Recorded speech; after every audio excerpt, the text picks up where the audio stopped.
Well, hello, parapeeps. This is Sean here with Our Haunted Travels and Panic D Videos, and I have another investigation review live stream for you. I said I was going to do this and kind of got a little bit behind, so I want to get this done and knocked out of the way.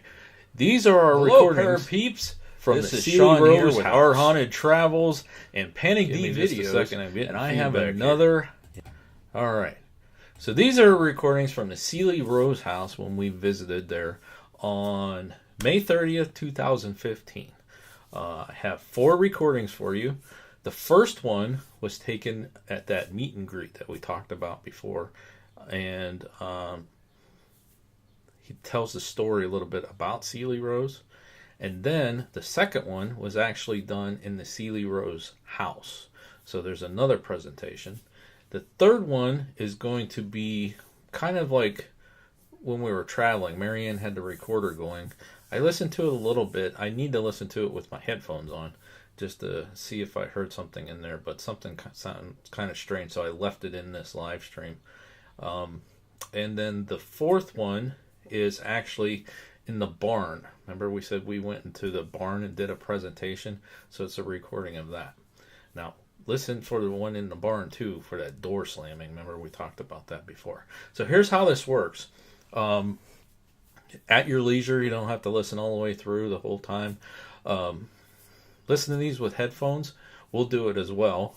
And if you hear anything, please note the time down in the comments, and we'll go back and see if we hear the same thing you do. And if it is something that could be paranormal, we'll pull it out, make another video, and document it into the Panic D database. So that's basically how these investigation reviews work. And I'm ready to get started, if you guys are. I'll be in chat here in a little bit. So if anybody is here live watching us, you could go hop and chat, and I'll be in there and chat with you while this is going on. So here we go. I'll come back at the end to wrap everything up. At the museum and Major Road, and talked about a lot of Ohio hauntings and other miscellaneous past stories. So we'll go over some of the ghost stories of Malabar Farm here, and then you'll learn more about some of the particular places and areas as you go along throughout the evening. Now, we often do this part of the program down at the hostel, but we thought this evening it would be good not to have anyone struck by lightning or anything. So weather's supposed to clear a little bit as the evening goes along, so hopefully things will improve. The first question I always like to ask groups is, how many people here believe in ghosts? Raise your hands. How many people here do not believe in ghosts? Raise your hands. And how many aren't quite sure what to think? That is personally where I raise my hand. Even though I have experienced many things and won't be telling you about some things, I don't pretend to have all the answers. Some people do. That's great. If they know it all, they've tuned into something that I'm not aware of. I don't try to say that I know exactly what these things are. I just know what I have experienced. I know what I have talked with other people who have experienced. And one of the most interesting things is with a lot of hauntings here around Malabar Farm, I talk with people who do not know each other, who have not been, comparing stories, and hear the same kinds of things, the same sort of reports. So that is one of the things that really gives me the idea something is going on here. Now, I started out as a complete skeptic when I was a teenager. I didn't believe in anything like that, absolutely scientific approach of the world. But as I grew up, a little later on, the thought occurred to me, there's no way I can absolutely know that nothing like that is possible. And just cracking the door open that little bit made all the difference in the world, because I started going to some places, such as the Renaissance Theater up in Mansfield. Let me tell you, you can't work at the Renaissance Theater in Mansfield for an extended period of time and not end up believing in ghosts, because things happen. There's some interesting activity up here. And then I've been involved down here at Malabar for the last 20 years and keep running into all sorts of interesting things. But I think part of the nature of hauntings is that there are different kinds of hauntings. One sort of haunting, I think, is very much like a natural recording. That's where you hear about an image that is seen over and over again in the same place. I think it's almost some sort of natural energy recording that under the right conditions, to the right receiver, the right person, plays back. Then there are other kinds of hauntings which actually seem to involve some sort of intelligence. You can actually interact with certain kinds of hauntings. Those, I think, are more interesting and harder to understand sort of thing. And we have both kinds of hauntings here at Malabar. Now, I got involved out here when I started doing research about the Ceely Rose case. How many know of the Ceely Rose case, know a little bit about what it's about? You'll be hearing a lot about that. It's kind of Malabar's most famous ghost story. You will hear the details of the actual case, what happened, when you go down to the Ceely Rose House from Tom Batchelder. And that'll give you a lot of the details. The short, compressed version of events is that she was a disturbed young woman and she poisoned her family and attempted to poison a few other people as well. She did this because she was in love with the boy who lived next door, and she perceived people as blocking her path to him.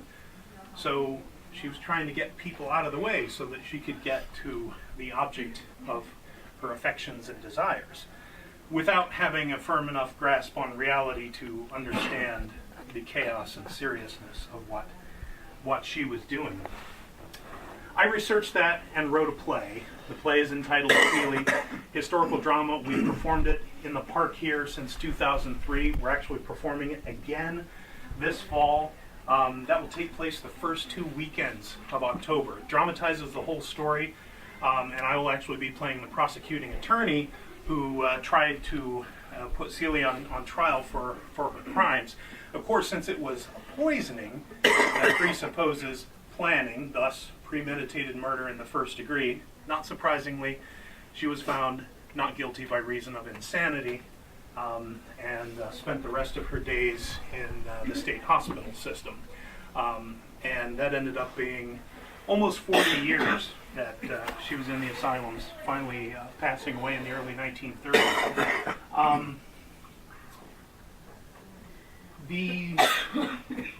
The interesting things first started happening for me even before we had the initial performances prepared. I wrote the play in the late 1990s, then sat on it for a few years before I was ready to rewrite it, revise it, produce it. And part of that was because I wanted to wait and find the right actress to play the part of Ceely. It's a very, very strange and demanding sort of role.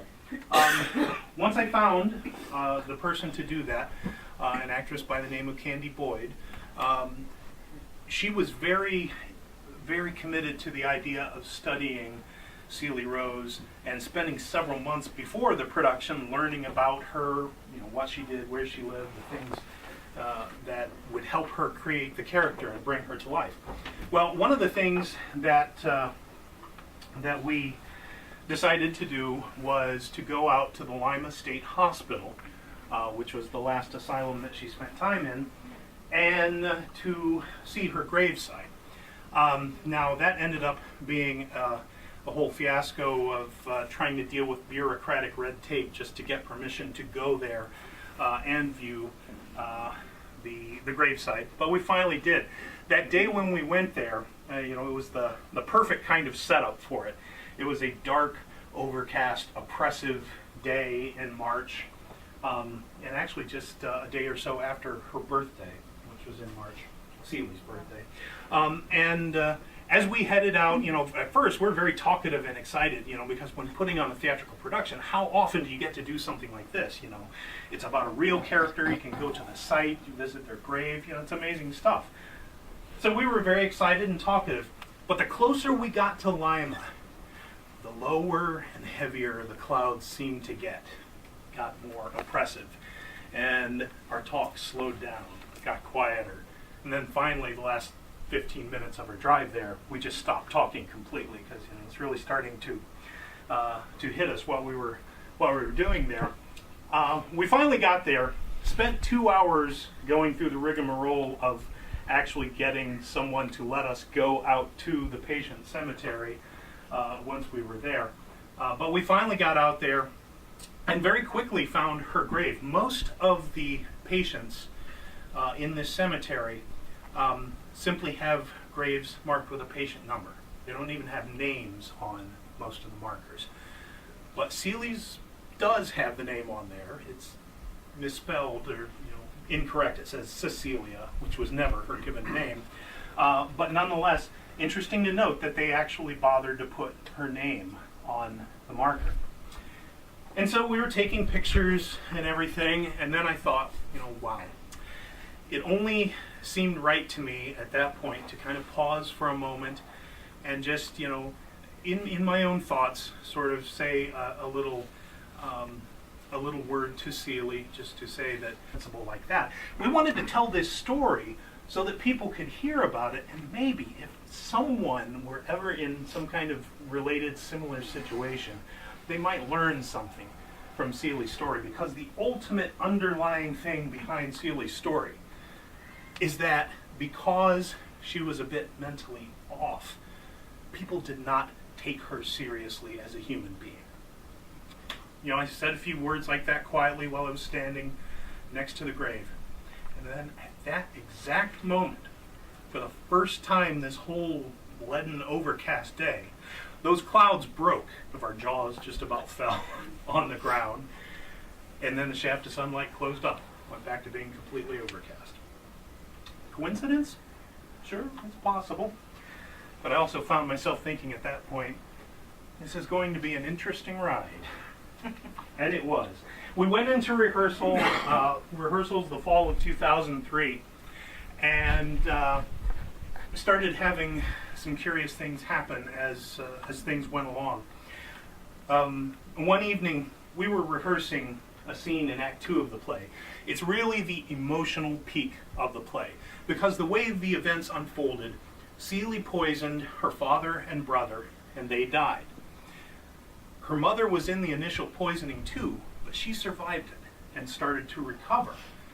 And since the police weren't able to get Ceely to confess, and they had no solid evidence other than the test which proved that the other two had died of arsenic, they knew that they didn't have a strong case, so they did not arrest her. They backed off and let Ceely stay with her mother as her mother was recuperating, which was also the time that Ceely attempted to poison 2 other people, but that's neither here nor there at the moment. As her mother got better, she finally told her daughter that once she felt completely well, they were going to leave this area. They were going to go away, get a fresh start somewhere, without all the bad memories around. And that, of course, did not fit in with Ceely's plans, because she still had the crush on the boy next door and was still intent on someday marrying him, even though that was never actually going to happen. In her mind, it seemed like something that was destined to be. So she poisoned her mother a second time. And this scene in the second act of the play is the scene where the mother and Ceely have this conversation, and Ceely decides to poison her the second time. So it's very intense. Rehearsal after rehearsal, the 2 actresses I had playing Candy and Char Hutchison was playing Ceely's mother, Rebecca. Rehearsal after rehearsal, the 2 of them would end up in tears because of the intensity of this scene, the emotion of this moment. Well, we put this on in the big barn down here by the big house. You'll walk by it later this evening. And one of the things I was doing at this rehearsal was I was walking around to look at the stage from different angles, because the barn has these big wooden support pillars in it. And so I wanted to make sure that everything on stage could be seen from different angles. Well, at one point, I came down to the corner of the stage, if the stage were here where you all are sitting, and the 2 actresses are up there acting. And as I'm looking at them, I noticed just past them a little light hanging down from the ceiling of the barn. And this light is blinking on and off. it's not flickering like a bulb that's about to burn out. It's definitely blinking on and off. And I look at that and I think, that's interesting. I've never seen any bulb do something like that before. I decided not to say anything about it to my two actresses who are in the middle of this intense emotional scene, something that they later thanked me for. I didn't tell them about this whole event until after the production was over, as a matter of fact. They both assured me they would have run out of there screaming if they had noticed it. The intensity of the scene was so much that, even with this bulb acting strange back here, my attention was drawn back into the scene. And when the scene ended, two actresses in tears, I looked back over and the bulb had gone out. Came back in the next evening, bulb was on as normal. There were a number of times when that would happen at key moments. There was one evening when, or actually it was in the afternoon, when my stage manager, Laura Callahan, was in the barn. The play closes with the audience seeing a glimpse of Ceely Rose. She's wearing a veil. It's in a pale white light, and then that changes to a pale red light, and then the light goes out and there's a crash of thunder. That's how the play ends. And making the lights change in a very low intensity light is very tricky. We don't use a computerized keyboard down there. We do it all manually. And so it's a very tricky light cue to get the lyrical flow and everything. So Laura had come in before rehearsal to practice this light cue, just do it over and over again. Well, at one point, while she's running the light cue, sitting in the light booth, she hears the sound of footsteps coming from the entrance of the barn back to where she's at. And so she's thinking, oh great, some tourist has come in here and wants to know where the cows are. So she says, excuse me, there is a rehearsal in progress here. This is a closed rehearsal set. The footsteps stop. And then they start up again and finally come up to where she should be able to see someone, but she doesn't see anyone. And the footsteps continue on over to the back corner of the barn and go down the stairs and out the back of the barn. Other people have heard footsteps, sounds, whispers, voices, giggles, things like that in the barn.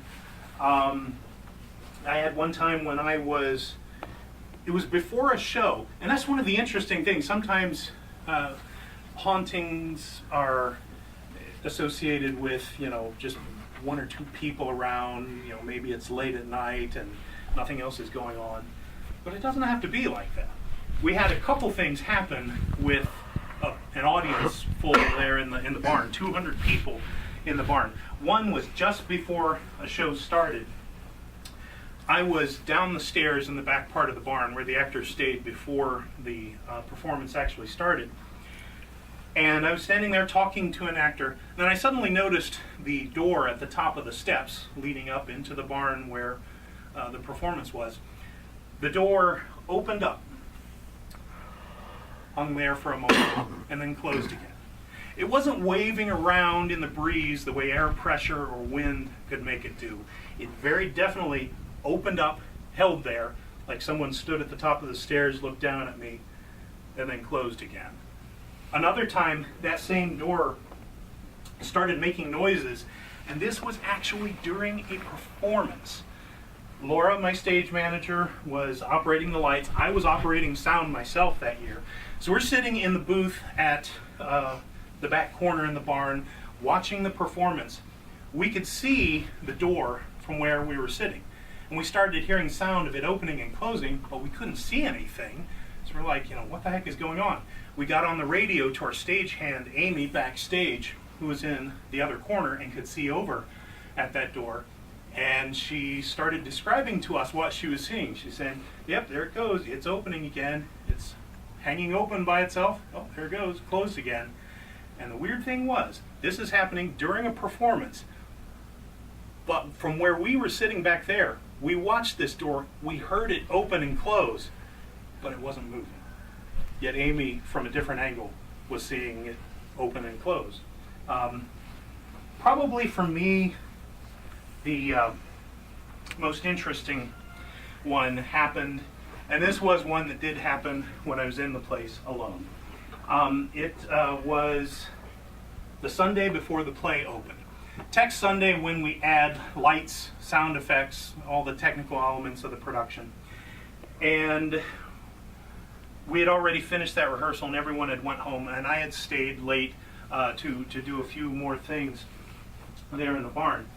One of the things that we had done was I had this idea when I wrote the script that it would be a spooky effect if we took projections of the original newspaper articles, the headlines and everything that told about the Ceely Rose case back in 1896, and the idea would be to actually project these onto the set of the play.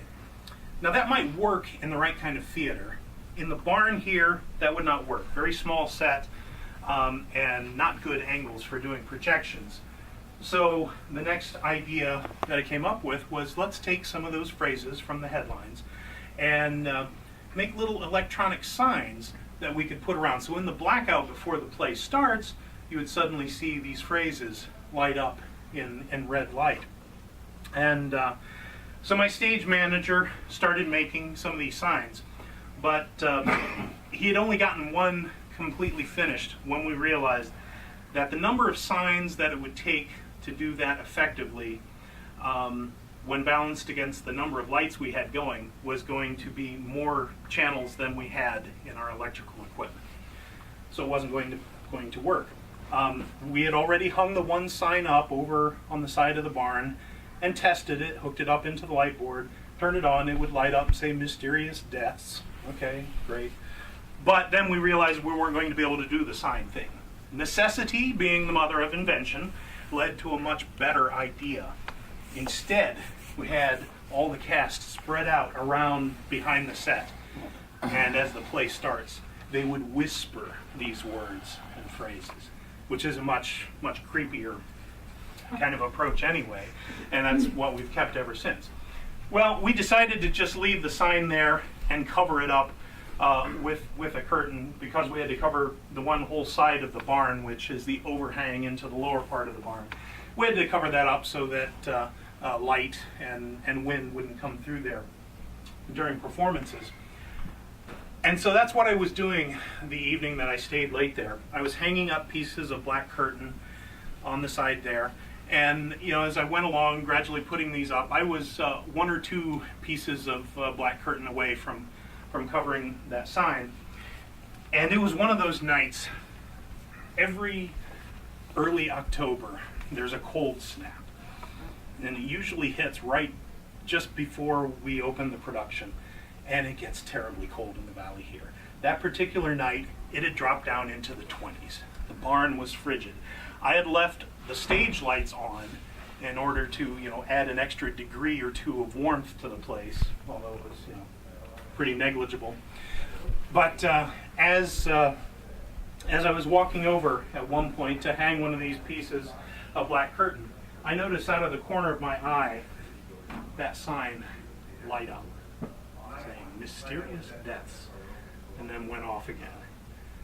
And I thought, oh, that's an interesting reflection that I just saw.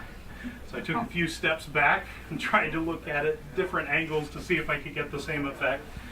And of course I did.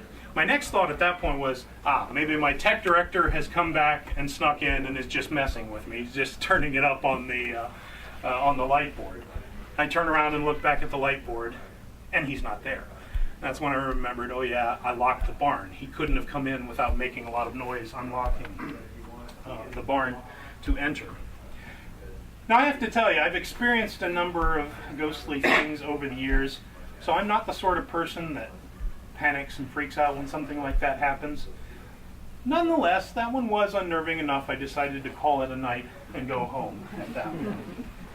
But the next evening, our Monday evening rehearsal went really well, technical elements falling into place, so things were good. So my tech director, who had to work early on Wednesday, said that he wasn't going to come to Tuesday night's rehearsal, and if we had any problems, just let him know, and he could fix it during the day on Wednesday.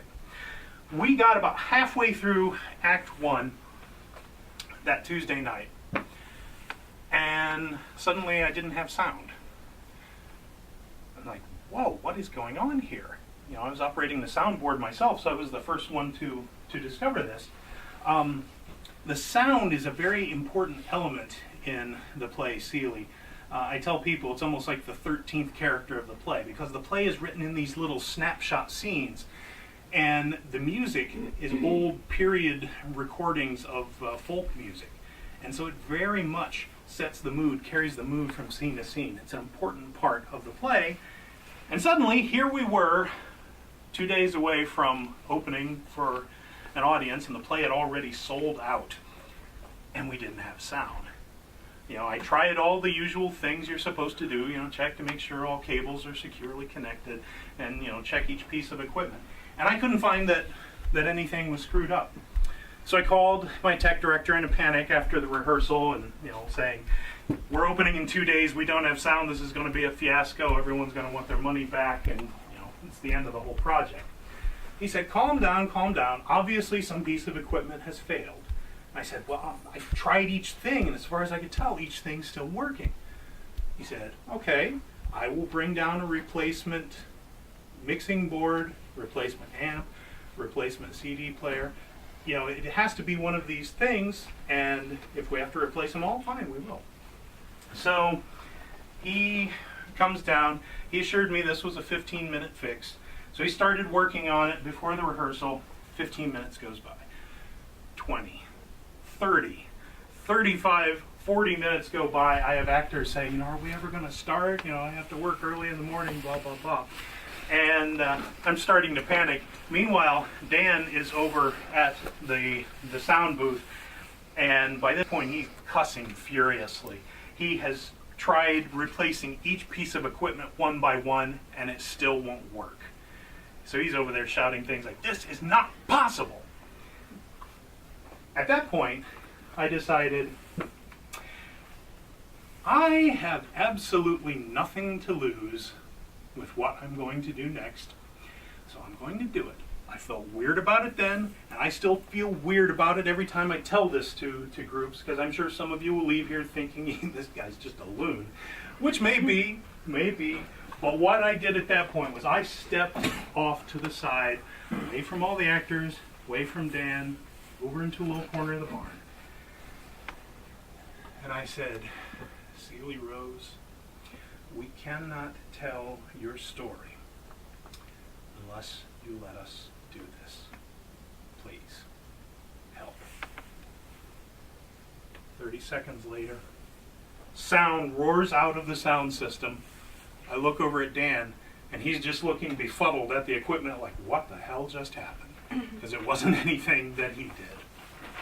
That's why we ended up making it a tradition then. It was the job of either me as director or the stage manager or both of us to make sure that Ceely would be invited to every performance of the show. I forgot one time, and just before I was about to go out and give the little curtain speech welcoming the audience, I was standing backstage. And remember that light that used to flash on and off by itself? I was standing there, and I noticed right above me. So quickly invited Ceely to join us, and went on from there. So there's been many things like that. Some people have wondered, okay, Ceely Rose, all that happened in the Rose farmhouse, why would there be things happening in the barn up here about a quarter mile away from that? Well, I think the reason is because after the Roses were gone, the neighbor, Clem Herring, who lived up here, it was his house, Clem Herring's house, that Louis Brownfield later bought and added on to create the big house mansion. Clem Herring was the executor of the estate for the Roses, and he wanted the old mill that Ceely's father operated. So he had one of his relatives buy it at the estate auction. He couldn't himself as the executor. But he made it so that he would end up with that mill. He tore the mill down and used the beams from it and the foundation stones from it to build his large barn up here. Now that barn burned down in 1993, and the current structure was built at a barn raising in 1996.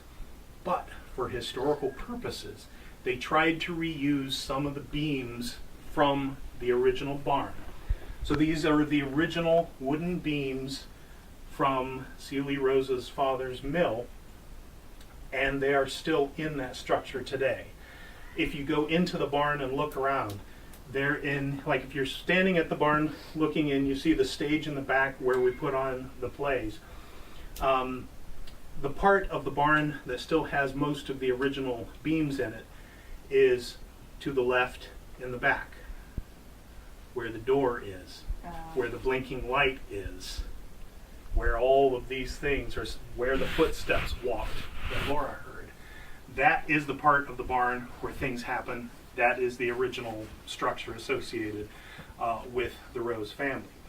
So, the Ceely Rose story is a big one, but like I tell people, you can hardly throw a rock in Malabar Farms State Park without hitting a haunted house. There are stories associated with the restaurant, the old inn at the far end of the park. There are stories associated with the hostel. If any of you saw Ghost Hunters last winter broadcast their investigations here, they actually came up with an apparition in the hostel, and there are many stories associated with other places. A lot of stories associated with the big house itself. You'll hear more of them as you're down there this evening. I can tell you myself, I experienced a few things. The gift shop for Malabar Farm used to be down there in the big house itself. This structure was only built in 2005 and was moved up here. The gift shop was originally where the garage is now, and the administrative offices were above that. And at that time, I worked in the park doing historical tours. And I came in one day, and Sybil was off at some meeting, so I was the only one in the gift shop. But I heard the park secretary, Peg Jones, walking around upstairs. So when a call came in for Peg, I just put them on hold and buzzed the phone up there and said, "Peg, you have a call on line 1. She didn't answer. So I thought, oh, okay, maybe she went into the restroom. I'll just go up and kind of shout in so that she can hear. And I walked to the rooms up there, and they were locked, and all the lights were off. There was no one up there. Peg didn't come in that day. But I had nonetheless heard someone walking around, moving around the place up there. We had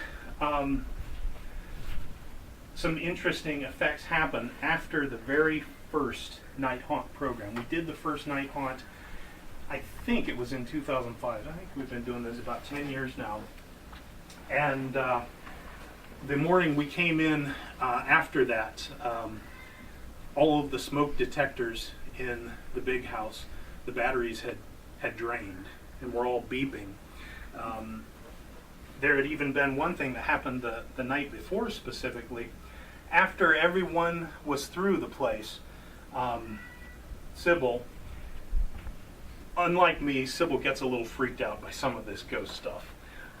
So when we got to the end of the evening, Sybil said to me, "Will you go around with me to turn off the lights before we leave here in the big house?" And I had turned off the lights and roamed around through the big house by myself plenty of times, so I wasn't worried about it. I said, "You go ahead and get things finished up here. I'll go flip off the lights. It'll only take me a few minutes." So I was going through the house, and in kind of a whimsical way, which I would sometimes do when I got to certain rooms, I'd say, "Good night, Mr. Brownfield," and then turn off the light.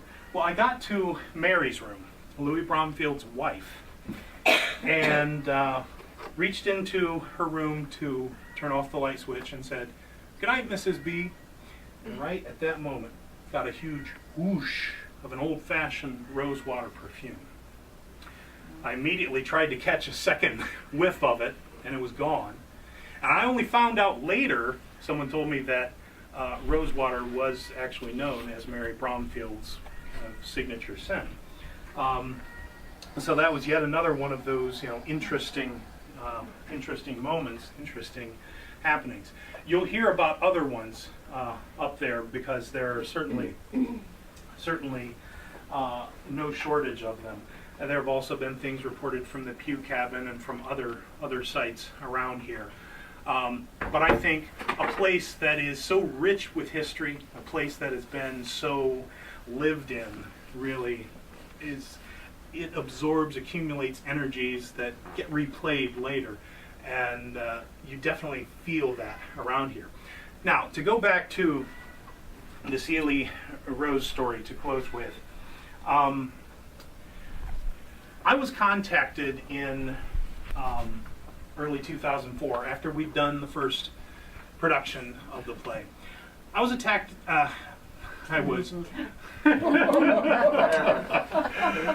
was contacted by a storyteller from Western Ohio named Jim Boucher, who lives in Wapakoneta, Ohio.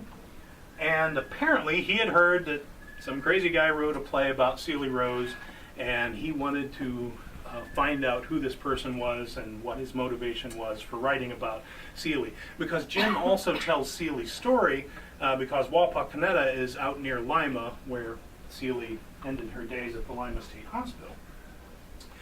And so he looked up telephone numbers for Mansfield, Ohio, and basically called every place that had theater in its title, hoping that he would sooner or later cross lines with someone who knew about me.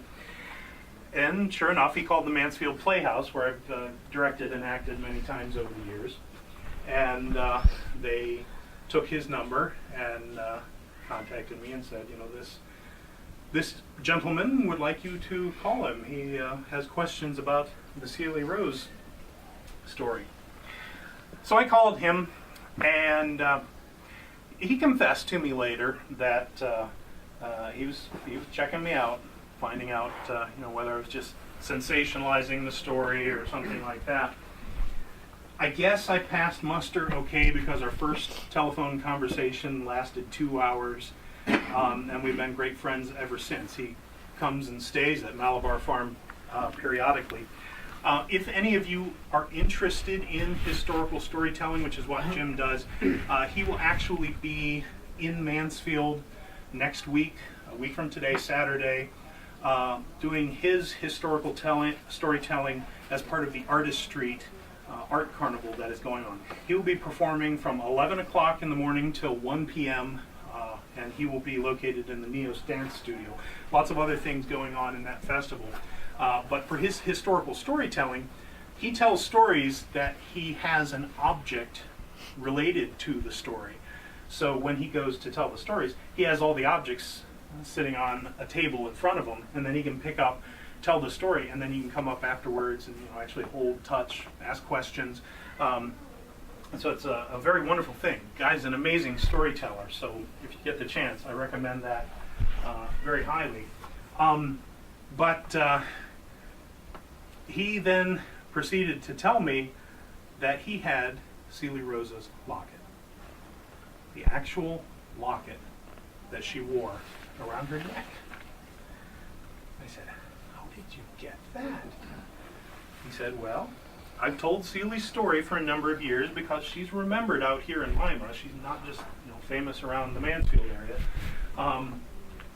And he said after one talk that he had given, a guy came up afterwards and kind of waited until everyone else was done. And the guy came up and said, can I speak with you, Mr. Boucher? And he said, sure. And the guy said, my grandfather was a security guard at the Lima State Hospital.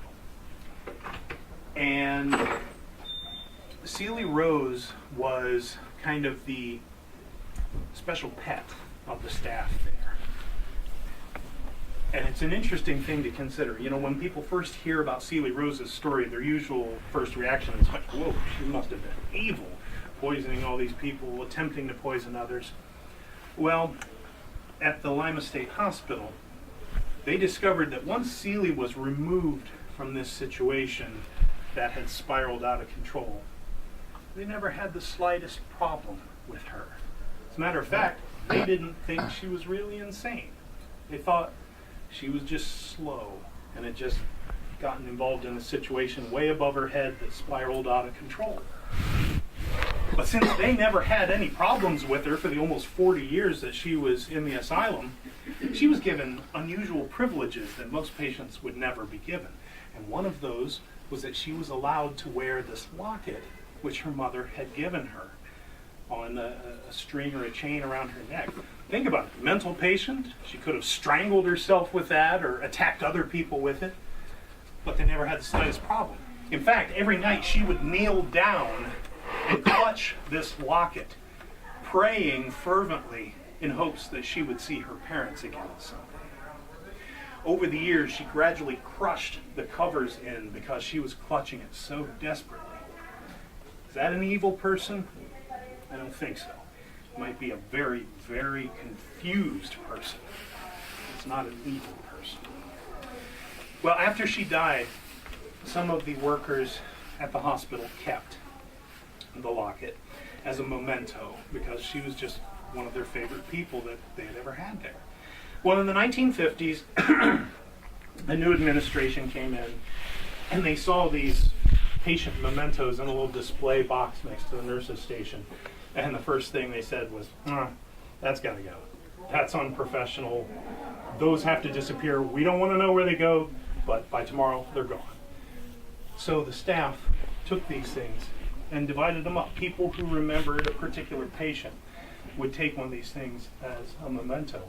Well, the security guard remembered Ceely fondly from his earlier years when he had worked there at the asylum. So he decided to take it home as a memento of her. Now, he knew it was said that the locket had pictures of her parents in it. But he was kind of superstitious about opening it, plus it had gotten crushed shut and kind of corroded over the years.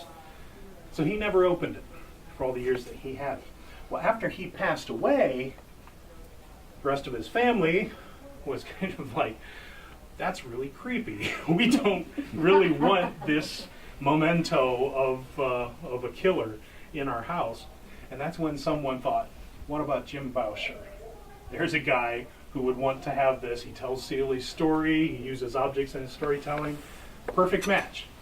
And so he got it, and he cleaned it up and actually opened it to see the pictures inside.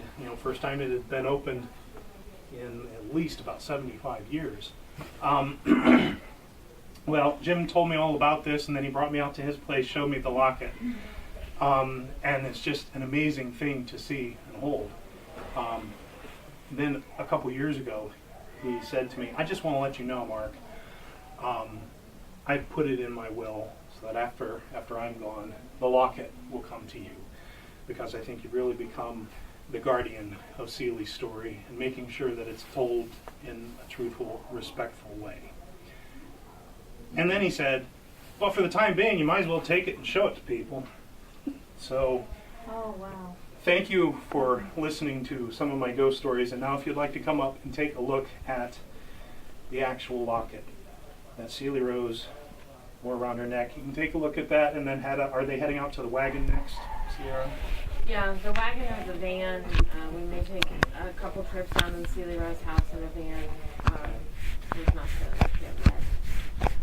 It has the pictures of Ceely's parents. This was her parents' engagement locket from the 1850s when they originally got married.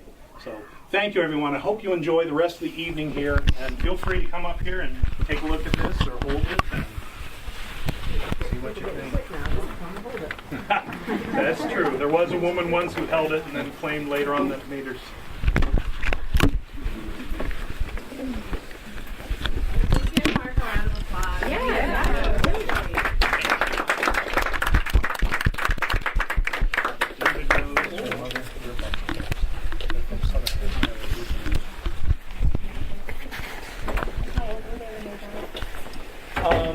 Late 60s, early 70s.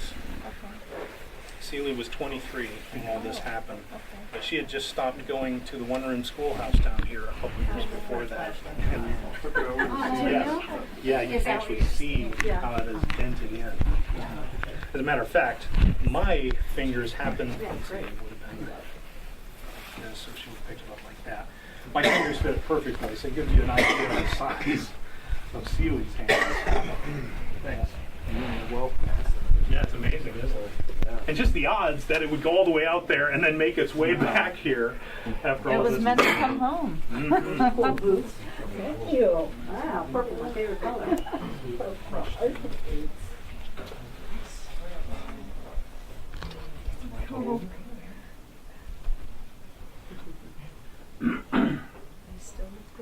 And That's amazing. Jim and I worked on another thing like this. We also ended up locating a fragment of a lamp that was thrown at Humphrey Bogart by his wife Maya Mito back in the 1940s, and brought it back to Malabar as well. So got some great teamwork going on at this point with impossible things. And it's in incredible condition because of being closed for 75 No, yeah, years. fine. You want to drive down here with Ray? It just Where'd you come I don't know if I could. Cleveland? I live down here. What a great story. Mm-hmm. She's probably happy it's back. Mm-hmm. I think so.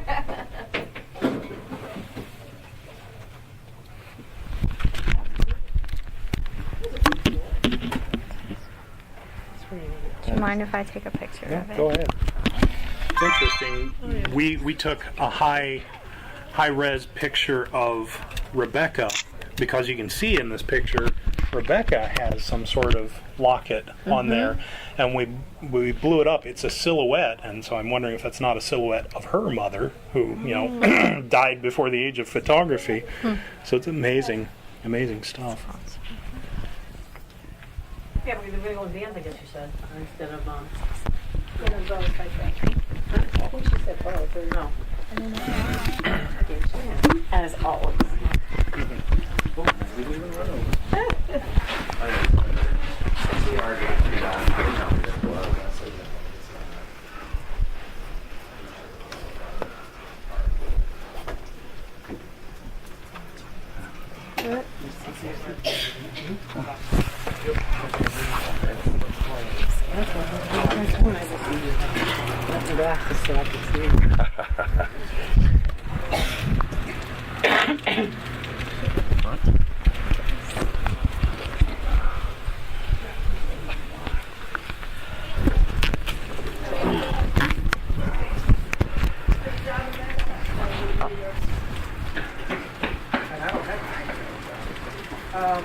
I was going to say, this is couch here. You're welcome to sit on that.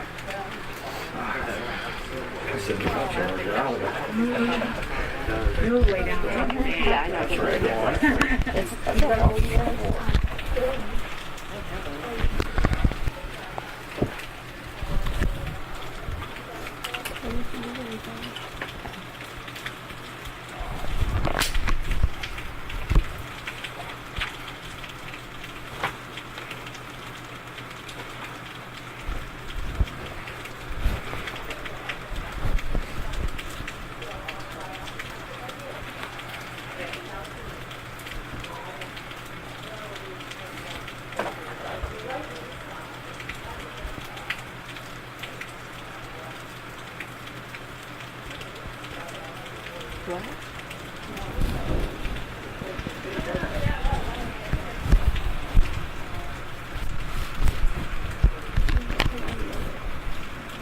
Oh yeah, that's a good idea.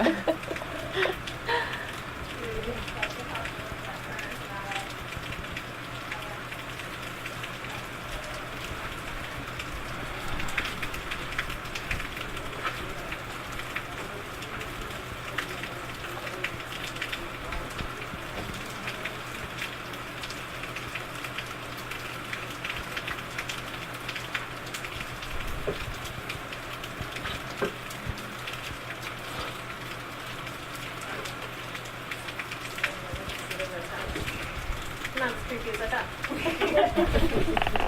Okay, kinda.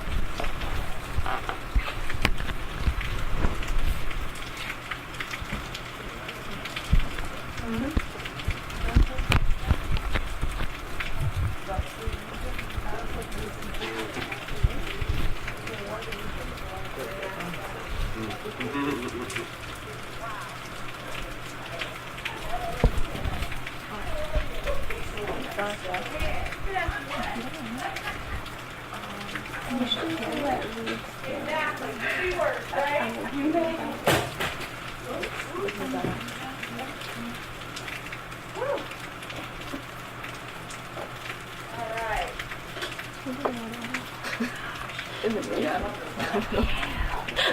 to hold up the show.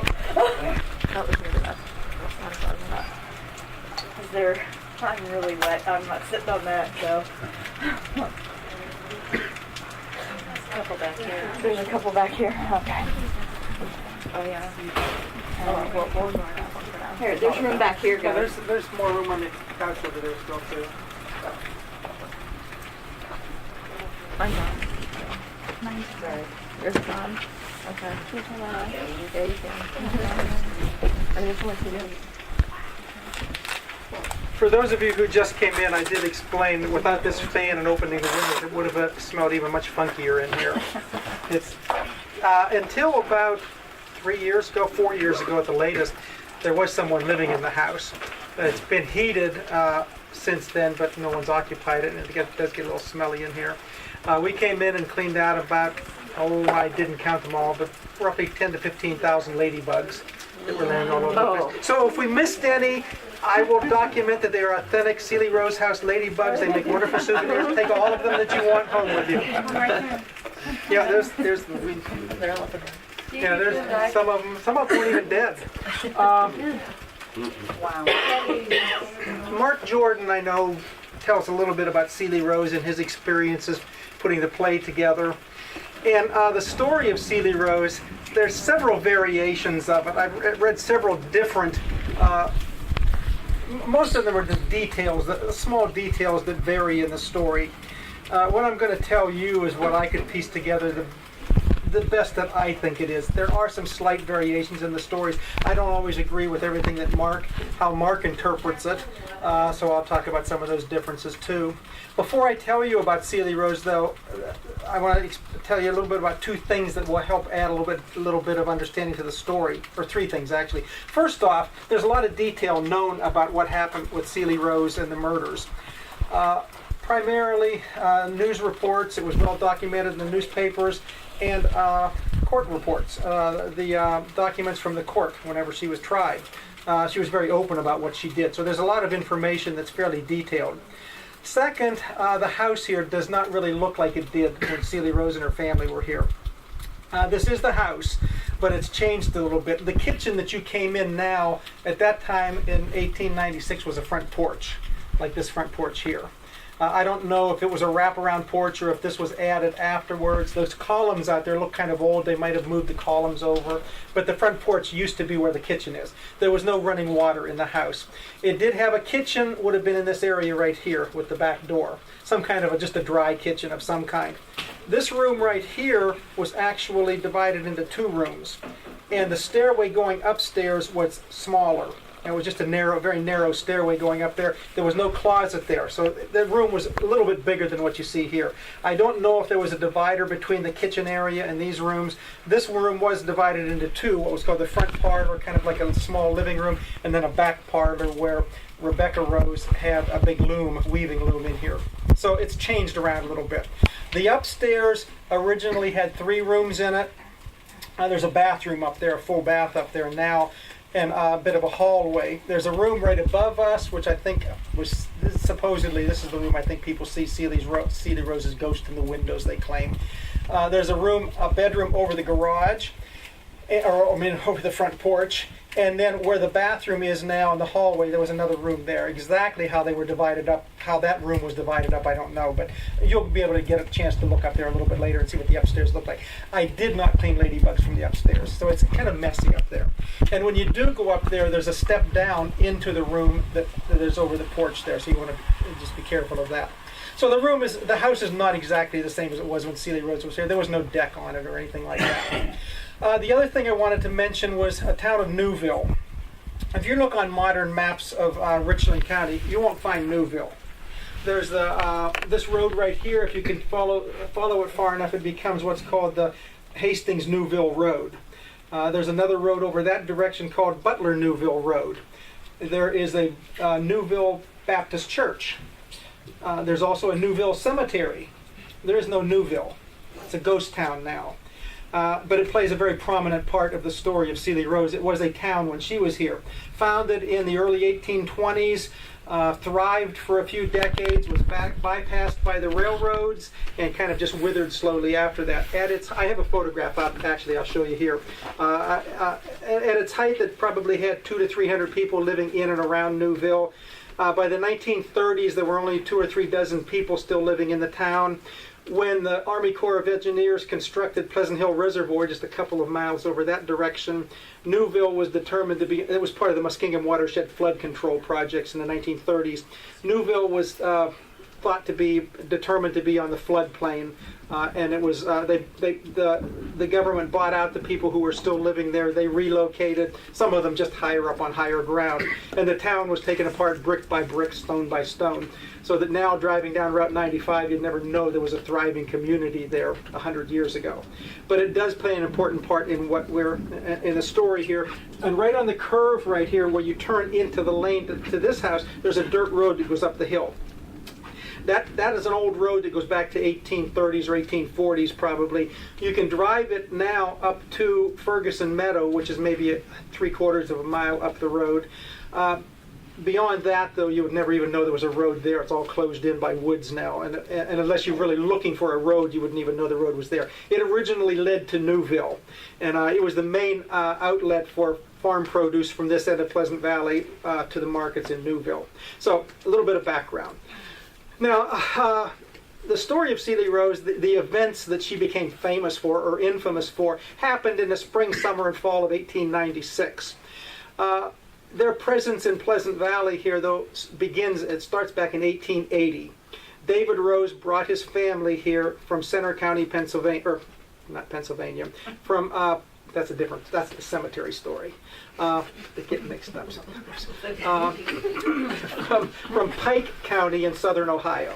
The Rose family came from Pike County in southern Ohio. David Rose came, Rebecca, his wife, son Walter, and Celia. She was 7 years old at the time.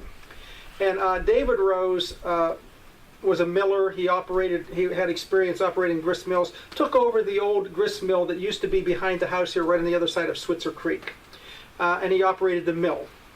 And by 1896, 16 years after they moved in, they had become pretty much an established part of the community here, the rural community. You know, even at that time, by 1896, water-powered grist mills were becoming obsolete. Gasoline mills were taking over. Farmers could find them much more efficient. But he still had a place in the community here as a miller. And the family was thought to be a little bit odd. They were a little different. They were just a little bit different. So David is making a modest income still from the mill in 1896. Rebecca, his wife, contributes to the family income by weaving rugs in this room right here on a big loom that she had that were either sold directly to housewives, farm wives in the community, or through the hardware store, general store, whatever it was in Newville.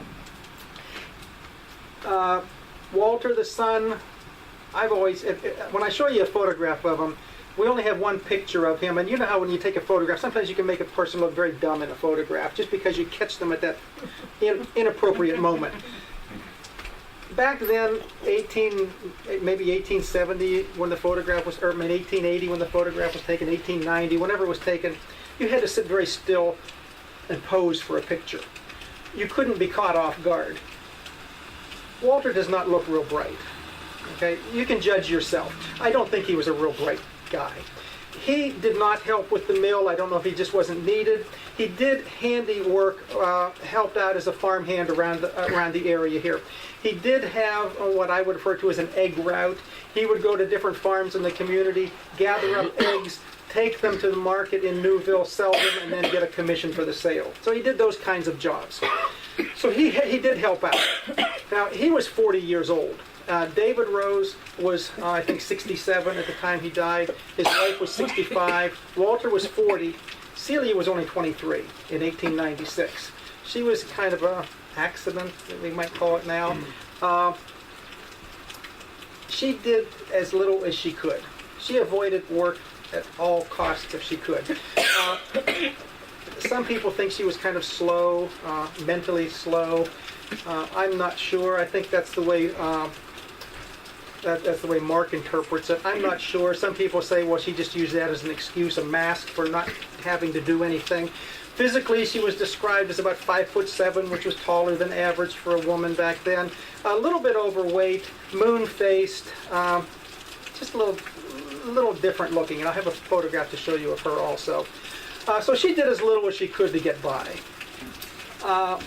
She did spend a lot of time, though, in the little red brick schoolhouse that's at the end of this road that circles around here now is called Brownfield Road now. Back then it was called Little Mountain Road. And at the far end where it runs into, or it ends at Pleasant Valley Road, there's our old red brick schoolhouse. That goes, the building's still there, people live in it now. It goes back to roughly a couple years after the Civil War, late 1860s, somewhere around there. Ceely Rose still was spending, at 23 years of age, still was spending a lot of time at that school. For what reason, I don't know. Maybe she could avoid work here. But anyway, she spent a lot of time at that school. To get to the school, she had to walk past this complex of barns here. Now, the house that's there now, that's the hostel, was not the house that was there at the time. The farm, this area over here, where what's called the working farm for Malabar now, was owned by a man named George Berry. And the house that's there at the hostel was not there then. That was only built in 1919. He did have a big farmhouse there, though. And George Berry had a son named Guy. Guy Berry, 18 years old in 1896. Celia sees him. He's a nice, tall, good-looking young man. She kind of takes a fancy to him. Begins talking to him. Just leaning over the fence, chit-chat, talking about the weather, talking about what are you doing, things like that. And that's all it ever was for Guy, was just casual chit-chat. He was described as a very polite young man, didn't want to be rude, so he talked to Celia.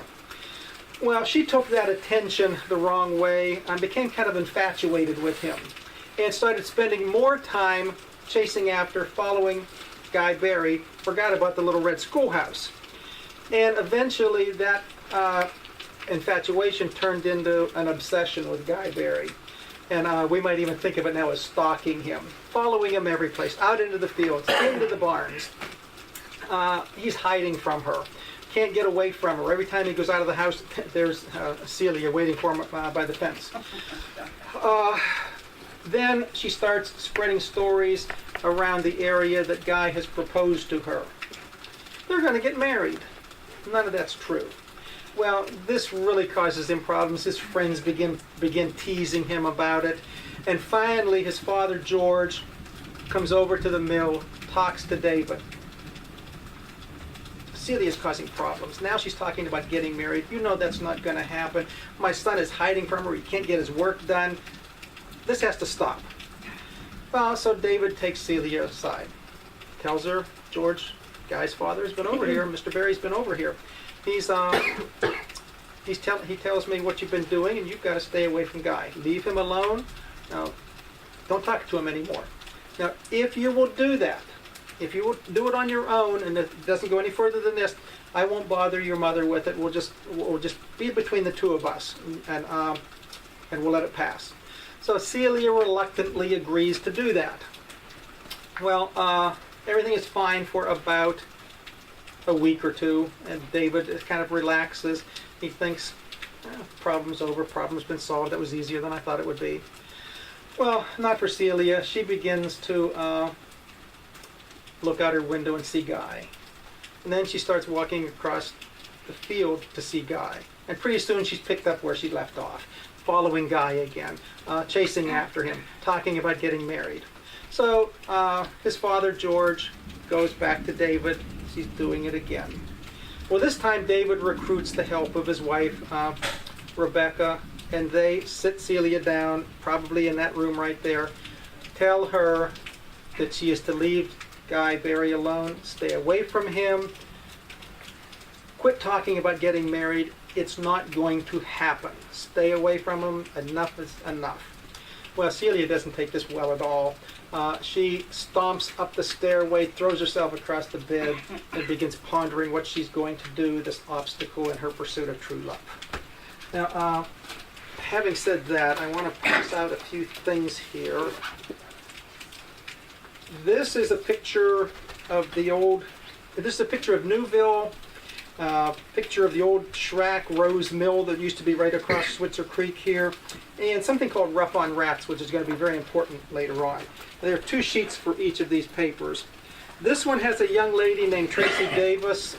She plays a very important role in the story later. There's a picture of Celia's grave, the Rose gravestone there, which is only 3/4 of a mile down the road, and a gentleman named Douglas, prosecutor at Douglas, Augustus Douglas. You'll hear his story later on too. This is the Rose family. 2 of these here. Did Mark show you that little? Okay, inside of that are these 2 pictures here. That's what's inside that little locket that Celia had all those years. These 2 pictures right here. This is Walter, her older brother, and this is Celia Rose while she was awaiting trial. So this is the Rose family right here. So Celia throws herself across that bed, begins pondering what is she going to do. Well, David Rose has a problem, like most millers do, with rodents in the mill. Rats, mice, things like that. And he has a product that he uses called Rough on Rats. It's rat poison. The main ingredient is arsenic.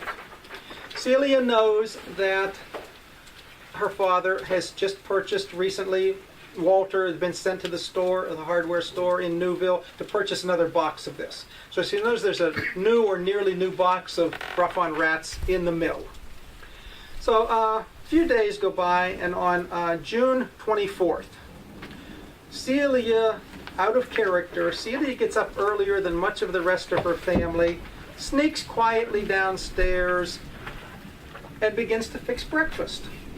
I'm not exactly what they had. I don't know, eggs, bread, coffee, whatever they had.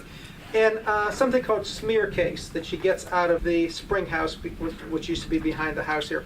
Smear case is simply the German word for cottage cheese. I don't think of it as a breakfast food, but apparently it was a staple in the Rose family. They had cottage cheese. So she gets all of this ready, checks to make sure everyone is still sleeping upstairs, then quietly slips out the back door, down the little path, across the bridge, into the mill with a lantern, takes a little pepper box, an empty pepper box with her, a little tin box, and a spoon. Locates the box of Rough on Rats and begins heaping big spoonfuls of it into this little pepper box. It's a greenish powder.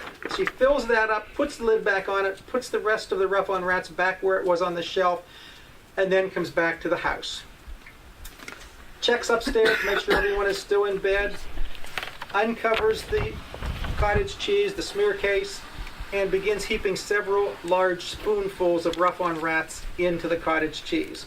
Stirs it up very thoroughly so the green powder gets mixed in with the white curd and you can't see it anymore. Then puts the lid on the Rough on Rats, the little pepper box, takes it out to the backyard, hides it in the weeds behind the house. Comes back into the house, calls upstairs, breakfast is ready. Where are you all? The day's started, something like that. Well, David, of course, and Rebecca come down somewhat surprised at this burst of domestic energy on the part of their daughter. This is not something they're used to, but they're pleasantly surprised by it. Walter finds his way downstairs. They sit down to eat.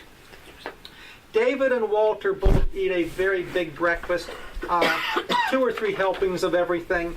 Rebecca is not feeling so well. She hasn't been feeling too well. Eats, but does not eat it nearly as much as her son and husband do. Celia, my stomach's been bothering me all night. I don't feel good. She ate a little bit of bread, nibbled a little bit here and there. Didn't touch the cottage cheese. She was not feeling well. Well, breakfast done. Rebecca and Celia start cleaning up the table, however they did that without water, I don't know. But David throws his coat on, heads down out the back door, down the path, into the mill to begin his day's work. Walter has been told that there are berries up on the hillside up here ripe for picking. He wants to get up there before the birds eat them all. Takes a pail that's in the corner of the kitchen, heads up the hill to collect those berries in the morning, and in the afternoon he's got some work to do on one of the local farms. Rebecca comes in here, sits down to work at her loom. She's been working on a rug. She continues to work on that. Celia just sits down in a chair in the kitchen, crosses her leg, and sits and waits. And she really doesn't have to wait that long. Half an hour, 45 minutes, something like that. The arsenic begins to take effect. And when I first started telling this story, I really didn't understand what arsenic poisoning was, except that it was not something I ever wanted to experience. So I looked it up. This is what arsenic poisoning is.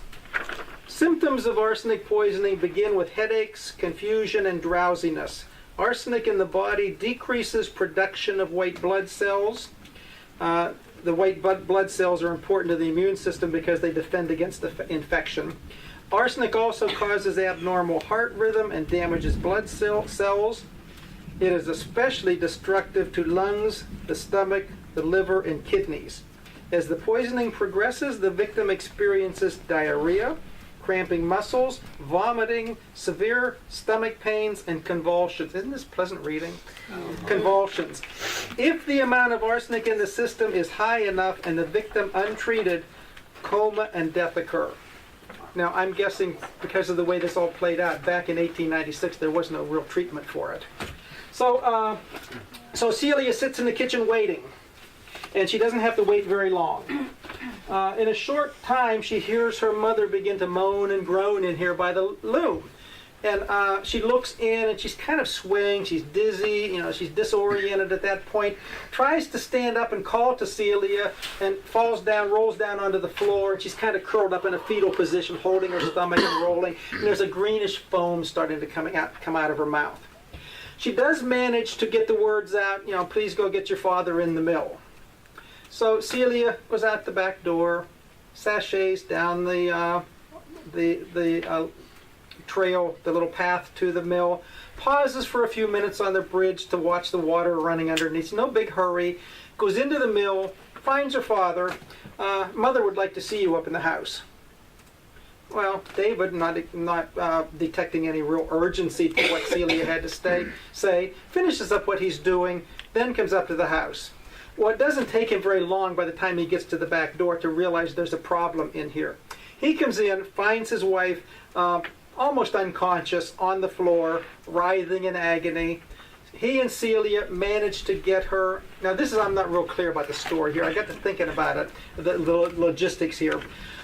I don't know if they laid her out on the floor here, if they managed to get her struggling up those stairs to the bed upstairs, but they got her situated somehow.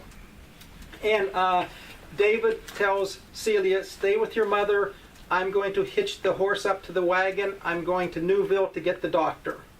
There's a doctor in Newville called Dr. Bauman. The family's doctor, actually the one they usually went to, was a man named Dr. Barr, who was in Perrysville. Perrysville is about 5-6 miles that direction. Newville was only 2.5 miles this direction. He was going to the nearest doctor. He knew him. So heads with the wagon up the hill. And manages to get to Newville. By this time, though, he's not in very good shape himself. He's becoming disoriented. His stomach is hurting. He's beginning to vomit. He does manage to get the words out to the doctor that my wife is ill. And of course, the doctor can see he's sick also. So rather than take time to hitch his own buggy up, the doctor gets on the wagon, takes the reins, moves David off to the side. They head back up the hill. There's actually kind of two dips like that, two ridges rather, between here and Newville. Gets past the first ridge fine, just cresting the second ridge where there's a big open field. It's still up there. It's called Ferguson Meadow. Gets up to that point, and David, in his delirium, tries to stand up, pitches out of the wagon, crashes onto the ground, writhing in agony. Well, fortunately for the doctor, there are a couple of farm hands, field hands, working nearby up in the meadow up there. And he calls them over. They manage to get David into the back of the wagon. He asks them to come with him because he's going to need help in the house here. So the two farm hands follow him back or ride back in the wagon with him. They get David into the house here. And Celia is complaining that her stomach hurts. She doesn't feel very well, but she's still very lucid and doesn't seem to be having a serious problem. She tells the doctor, well, my brother's up on the hill picking berries. So he sends the two farmhands up the hill to look for Walter. And they come back just a short time later. Walter they find laying in a ditch, semi-conscious. Apparently he had staggered out onto the road right after the wagon had passed. So they bring him back. Now the doctor has 3 extremely ill patients on his hands, and he's not sure, really doesn't know what's wrong. Does send for help with Dr. Barr in Perrysville, who knows the family better. The 2 doctors consult. They do what they can. A week goes by, and they really have not been able to provide any relief for these 3 patients. Celia seems to have recovered. She's getting along just fine. But David, Rebecca, and Walter, 3 extremely ill people. By this point, of course, the doctors are suspecting some kind of poisoning. Symptoms seem to indicate arsenic poisoning. They are familiar with that. Well, but they can't give them any relief. On June 30th, after 6 days of this suffering, David Rose died. And by this point, this Augustus Douglas, the prosecutor, has been contacted about this suspicious death. He's not directly involved, though. He sends somebody down here, an assistant or whatever, but he's not really involved that much. They do convince him, however, to do some kind of an autopsy or something like that, or the contents of David Rose's stomach. And they do determine after just a few days that, there's arsenic in there. It was arsenic poisoning. Well, on July 4th, Independence Day, 4 more days, Walter dies. And they decide they're not going to bother examining his stomach because he obviously died of the same thing. Well, by this point now there are 2 very suspicious deaths that the doctors have determined, this is arsenic poisoning. I don't know how could it be accidental. They do begin an investigation of sorts, but it really doesn't go anywhere because they have no evidence. They really don't know what's going on. This goes on for a couple of weeks. And about mid-July, after 2 more weeks or so, Rebecca is beginning to recover. She did not eat nearly as much as her husband and son did. She starts to recover and is feeling much better. Celia overhears the doctor tell her mother, if you watch what you eat and you get lots of rest, I expect you'll have a full recovery. Well, this is not what Celia wants to hear. So, on July 19th, now every once in a while I have to pause on these dates.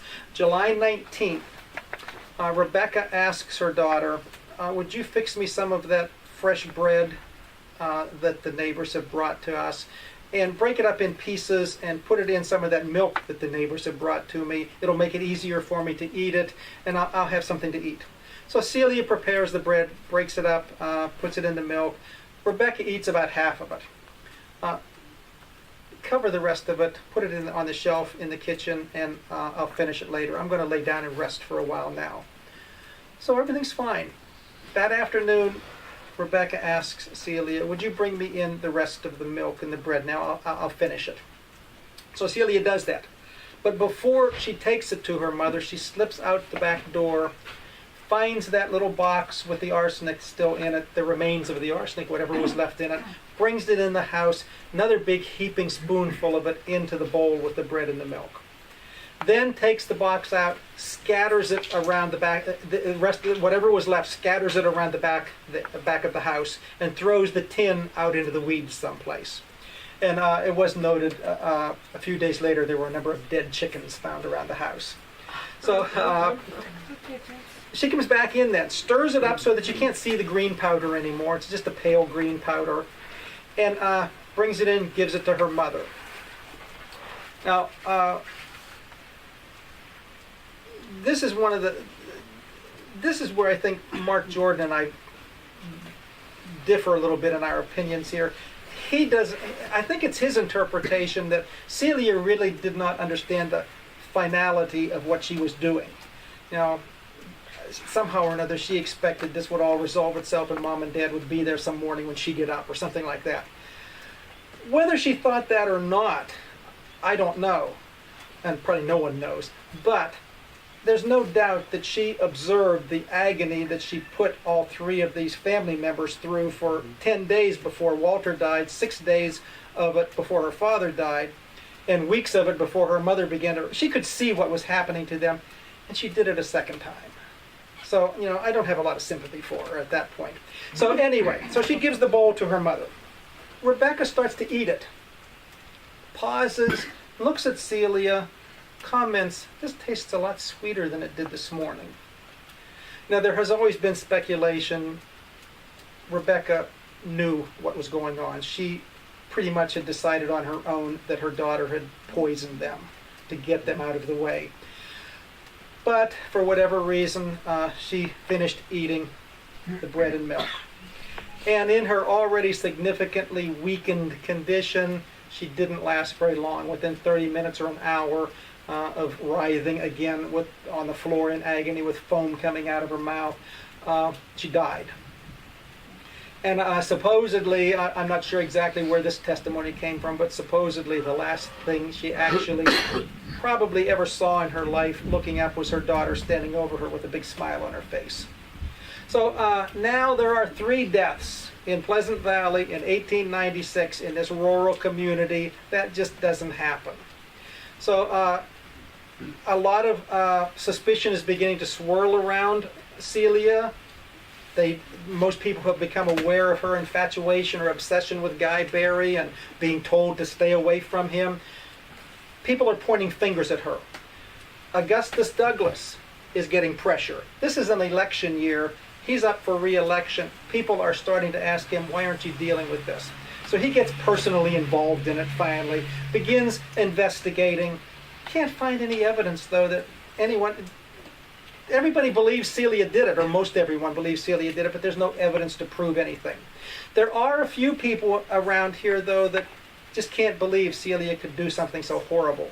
One of those persons was a woman named Jane Oyler. She lived about a mile down the road. She was Rebecca Rose's best friend. So she can't believe Celia could possibly do something so horrendous. So she goes to Celia, says, "Why don't you come stay with us? Get out of this storm that's swirling around you, people peeking in your windows, people pointing fingers at you. Come down and stay with us. We'll shelter you until this all passes." So Celia agrees to do that, packs her clothes, goes down the road about a mile to the older family, and stays there. Well, as I said, the pressure is really mounting on Augustus Douglas, the prosecutor. It's an election year. He's got to deal with this. So he finally comes up with an idea.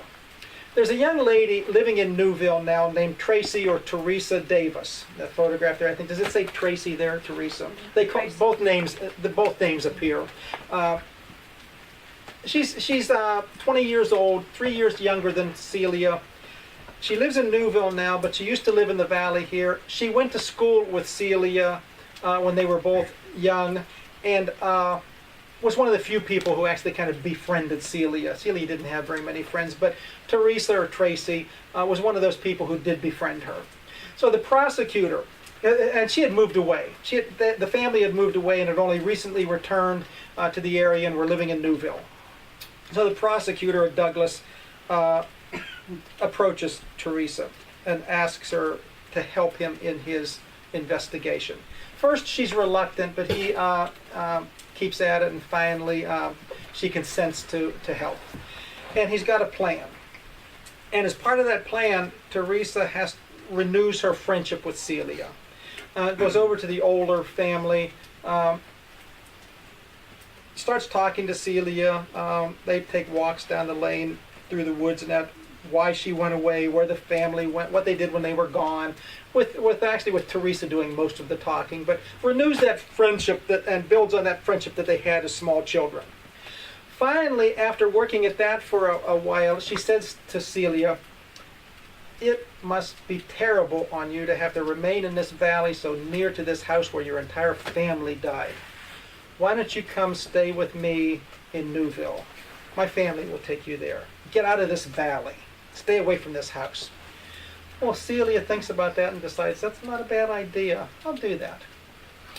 So they move. So she packs her clothes up, leaves the older family, goes with Teresa Davis to Newville, settles in there, where Teresa continues building on this friendship.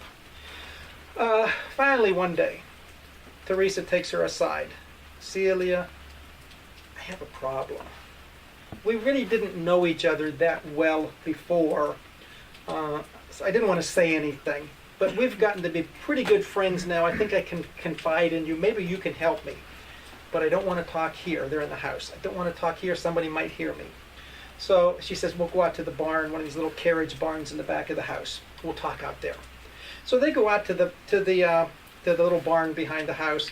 Teresa makes a big show of looking left and right to make sure nobody sees them slip in, and they go in. And in the dimness of the barn, she says to Celia, well, it's like this. I'm in love. I don't remember the man's name, but we'll call him John. I'm in love with John Smith, and we want to get married. My family and his family are feuding. My father says he's no good for me. He refuses to even talk about it. I have tried to everything I can think of, every argument that I can think of. They just say, I can't get married. I have to stay away from him. It's no good. I don't know what to do. I'm at my wit's end. I can't, we don't want to run away. I can't run away. Teresa's only 20 years old. She has to be 21 before she can get married without her parents' consent. She said, we don't want to wait anymore. I don't know what to do. Well, Celia leans back on one of the bales of hay they're sitting on, kind of gets a glazed look on her face as she kind of looks out kind of vacantly for a few seconds, then turns to Celia and in a low voice says, or Teresa, turns to Teresa, and in a low voice she says, I had a problem just like that. Let me tell you what I did. And begins to relate the whole story in great detail. The first poisoning, the second poisoning, Celia even went so far, she says, and Celia even went so far as to name other people in the community that she knew had had arguments with their father over mill business. Maybe one of them did it. Divert attention from myself. See, that's pretty conniving, too, for somebody who's supposed to be a slow learner. But, so she gives all this in great detail. Of course, Teresa's eyes are getting bigger and bigger. Well, Celia doesn't know it, but Prosecutor Douglas and the county sheriff are in the loft up above them. Hear the entire confession. Come down and arrest Celia for the murder of her mother, father, and brother. Well, they have a big trial in October, September into October, in Mansfield. One of these trials that brings spectators from counties all surrounding Richland County. People spill out into the sidewalks or all around the courthouse. This is big news because these kind of things don't happen in Richland County in 1896. So Augustus Douglas is a smart guy. He knows that most everybody on the jury, Richland County, where they pull the jury from, already believes Celia Rose is crazy. He's concerned he's not going to be able to get a conviction for murder. So he only charges her with the murder of her father. That's all she's tried for. Keeps the other two in reserve, so to speak. So as he predicted, on October 20th, the jury comes out with their verdict. Celia Rose was found innocent of the murders, or murder in this case, but was shortly after that was declared insane. Sent to the women's hospital or women's asylum in Toledo. Well, about a year goes by, and for some reason, mix up in paperwork, whatever, she's declared sane, cured, whatever, and released to family members in southern Ohio. Well, as soon as Douglas hears about this, he heads down to southern Ohio, confronts her family. Well, you understand now, I'm going to charge Celia with the murder of her mother. And within 5 days, Celia is back in the asylum in Toledo, and all of the paperwork that was involved in getting her released has disappeared. So that's why you don't know exactly what happened. She stayed there until she was eventually transferred to the state hospital in Lima, Ohio, where she lived out the rest of her life. She died when she was 61 years old in 1934. Now, the old mill here was never operated again, was torn down in 1919, the same time the old George Berry house was torn down. And David Rose, his wife, his brother, his son are all buried in the Pleasant Valley Lutheran Church, which is just maybe 3/4 of a mile down the road here. Guy Berry, her great love, when the community started pointing fingers at her and everybody was saying Celia did this, she's involved, he got a little bit spooked, obviously, and went to stay with family somewhere far away. Didn't come back until she was safely in jail. Managed to live out his life, died when he was 83 years old in 1961, buried just a few yards away from the Rose family up in the cemetery up there. Now, the old mill never operated again, torn down in 1919. When Louis Brownfield bought this property in February of 1939, the site for the old mill was part of the property.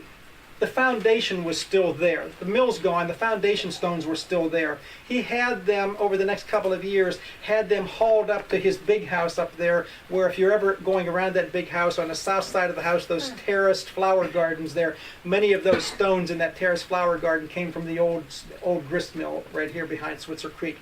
And if you know where to look over there, you can still find there's a half-buried millstone still on the ground there. The only evidence that there was ever a mill there, that and the photographs, is about all that exists from it. The house here has been lived in by a number of people over the years after the Roses moved out. I don't know exactly what happened to it for a while after that. Some people claim the house is haunted.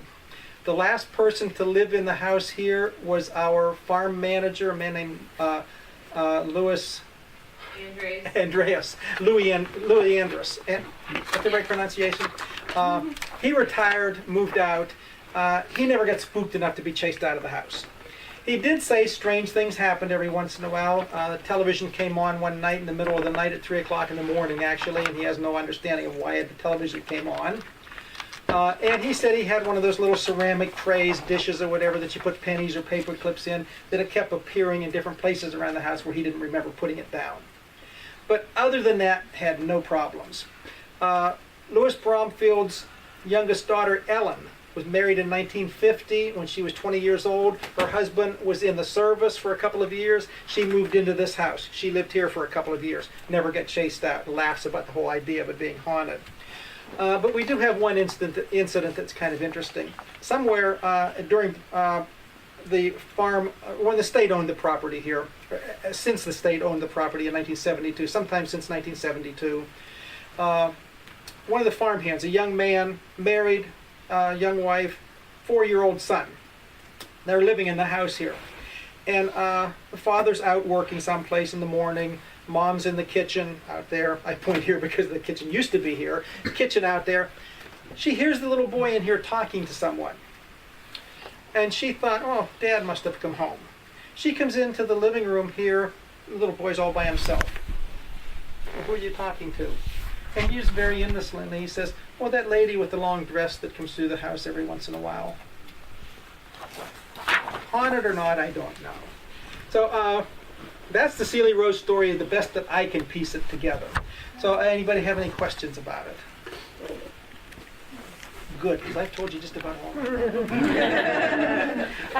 It's an interesting story. Yeah. These pictures that you said were in the locket. That's it. Yeah. Were these the pictures? Did you take them from the locket? I just photographed them right in the locket. Oh, okay. You know, they're only about like that, and then I blew them up. Okay. Yeah, but that's what's in that locket. That's why they're still in kind of the oval shape like that. Actually, I was surprised at how well they came out blowing them up that way. But that's what she kept all those years when she was in the state hospital in Lima. I was going to say something. Oh, the play that Mark wrote, that he was talking about, the foundation is going to produce that again this October if you're interested in coming back to see that. It's an excellent play. It's very good. I don't necessarily agree with all the interpretation, but that's beside the point. It's an excellent play. Bromfield knew the story of Ceely Rose. He wrote about it in his first nonfiction book, Pleasant Valley, which was published in 1945. He got some of the story wrong. I don't know whether he just took what people were, the oral tradition or whatever handed down to him. So if you ever read Pleasant Valley, some of the information about Ceely Rose is not completely accurate. He talks about her having 2 brothers here, and she only had 1 brother. Little details like that, but basically the story is the same. So we did also have a former employee here named Brett Mitchell who wrote a book about it called The Triple Murders in Pleasant Valley or something like that. I don't think it's in print now, but the Mansfield Public Library probably has a few copies of it. It's primarily reproductions of the newspaper articles and court transcripts, things like that he collected and put all that together to tell the story. There's a lot of information about it because of the way it played out. And Celia, even during the trial, was very open about what she did. She didn't try to really hide anything and pretend at that point that she had not done it. All right, I believe now if you would like to see what the upstairs looks like I said, there's a bedroom over there, a bedroom up here. There is a bathroom now, and it's probably been reconfigured a little bit up there, and it has not been cleaned up there. So there are probably a lot of dead ladybugs. You're welcome to take all of them you would like. What I think is the coolest about the upstairs are the latches on one or maybe both. I know at least one of them bedroom doors. Those are the latches that have to have been here since 1880. They're pretty neat.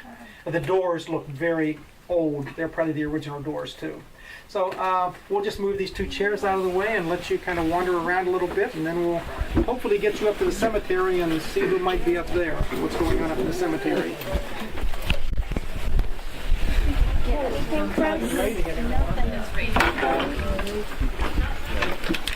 When you folks are done looking around, we're going to head back to the visitor center and eat hot dogs, and hopefully at that point, it looks like it might let our training kind of get up to the cemetery.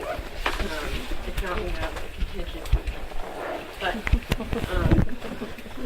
This is the first time in 8 years, this is the first time I've experienced rain interrupting things like this. So I have to admit, we're kind of playing it by ear right now. Try to get, maybe the things are a little bit out of sequence the way we normally do them. I think it adds to the ambiance, you know.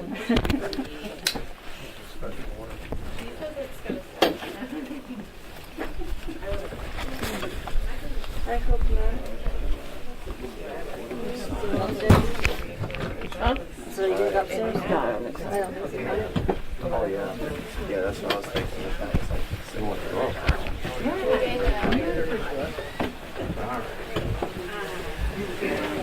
I want to hold my word.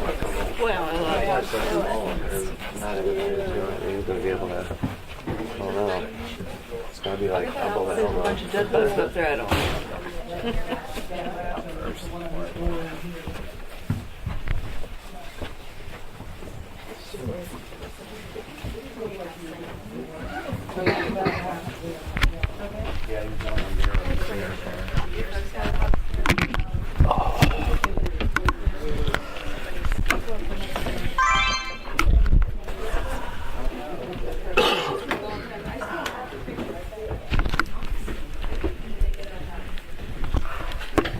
This is the first time I've ever been in here. And you're taking over the tours? Well, I do a lot of other stuff, and I just have never come over. Say maybe next room. I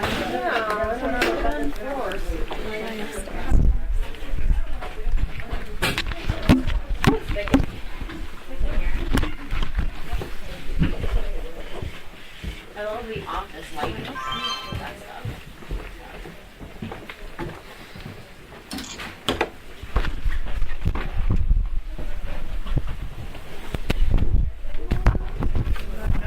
Yeah, just the step down in there. Tells us an old house.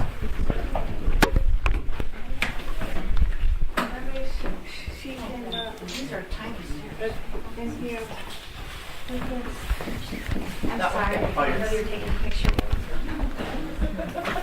Wow. Why you need to use those space?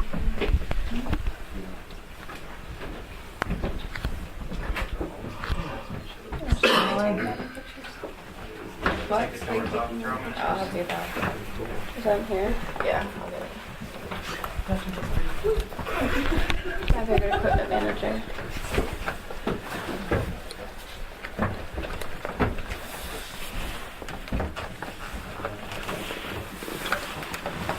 Can I pass you? Like one of the other ones? Like, Hard to go in there. no. You got good sight,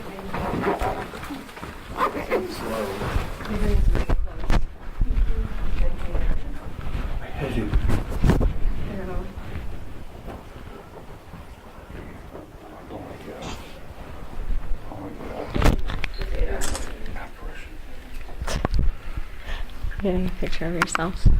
I didn't take one yet. I got 8. Like 8. Are you serious? That's weird.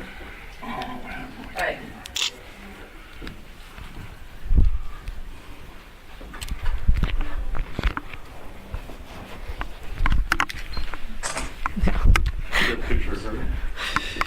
No, it's a picture of you guys. It's just you're on the far ends.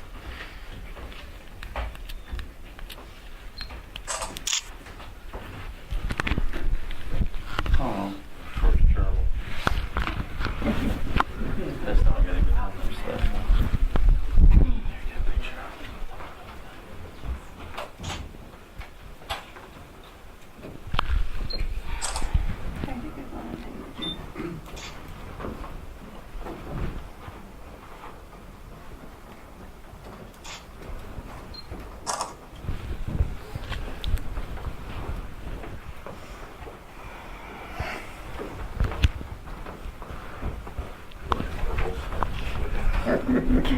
Shit. I just followed a little tube, you know?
A picture of Marianne taking a picture.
they brought them in. Right.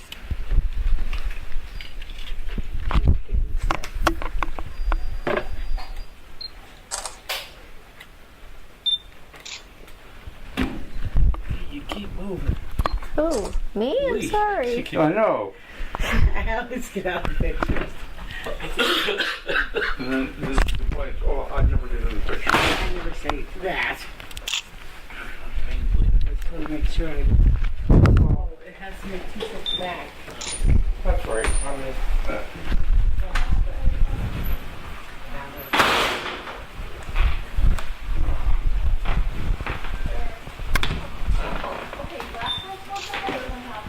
oh my.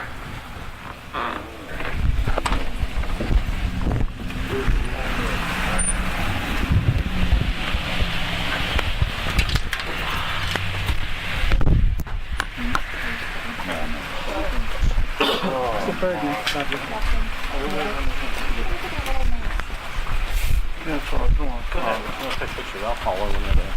I'm just gonna sit right in the living room.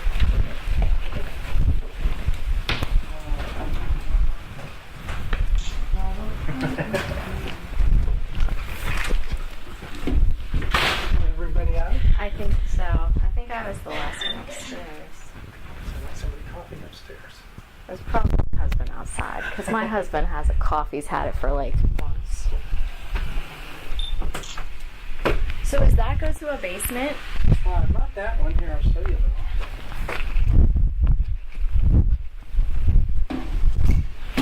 It's really, we don't bother. There's really nothing to the story that has anything to do with the basement, so we don't. You can see it's just a typical old house basement. Reminds me of my grandma's. There are a couple of refrigerators and a washer and dryer down there. What's the thing with all the writing like carved into Oh, it? that's something from the park. It's just a park sign. Reminds me of my grandmother's basement. We used to go down there. She used to have this little bucket, and she had all kinds of things from everybody's wedding, all the ribbons and things in it. And when I was little, we used to go play with it. I don't think we were really supposed to, but Did they ever find the 10? I don't know if anybody ever went to look for it, but I never heard anything about it. Really? Yeah.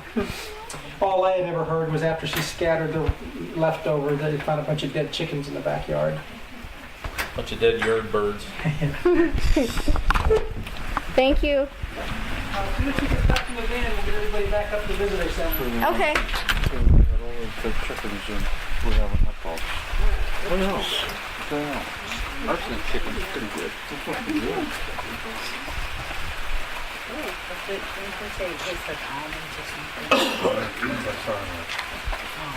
Bitter almond. It's the smell. It's bitter almond.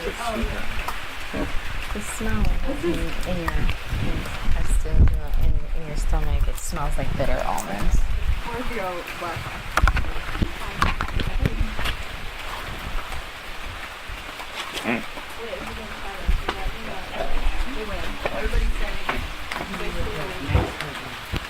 That's right.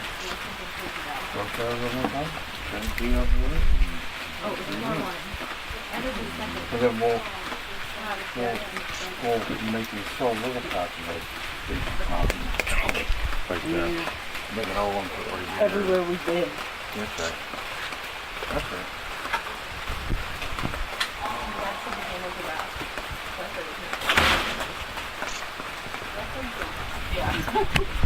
That's all you guys need to know.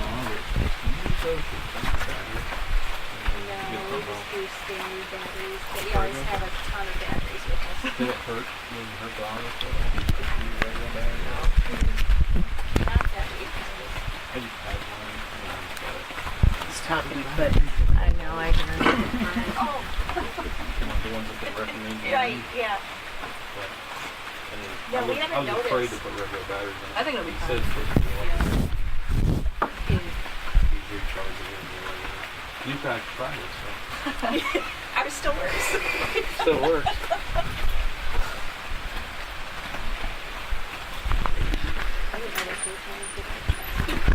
Yeah, it's like 12 foot. That was on a closeout. So like, Oh, it's not bad. It's quite expensive. Yeah, we could go through a lot.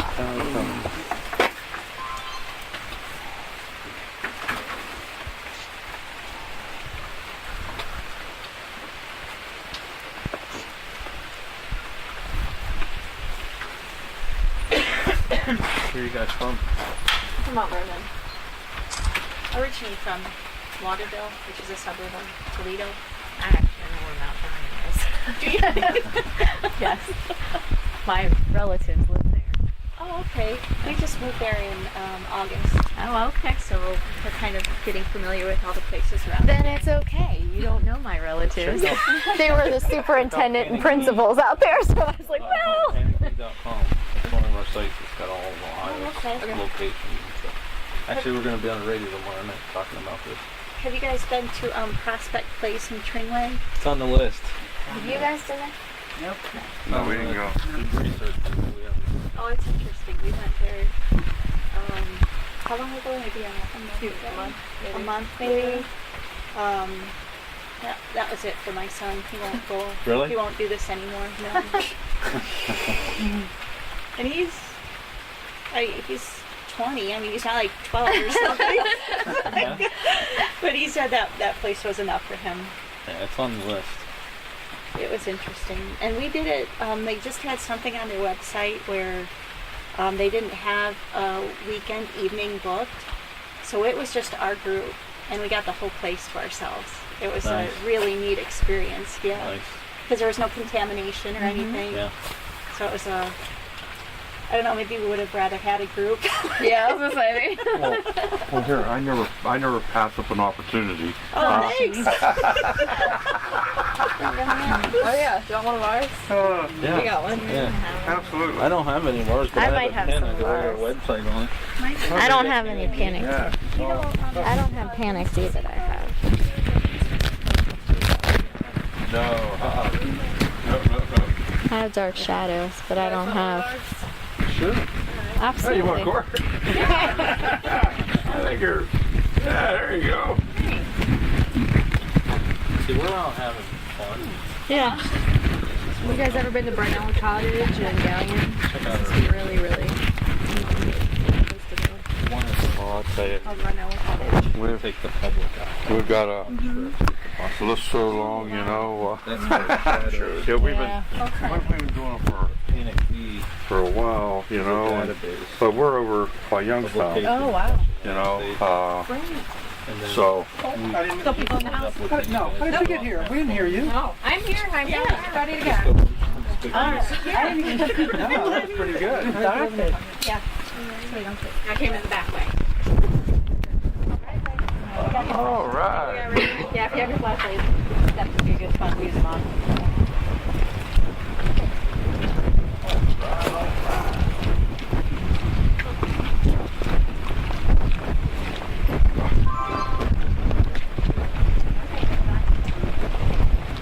Okay, what is that smell?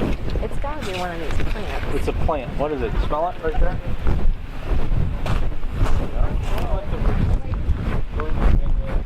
South Carolina, all that thing smells the whole time.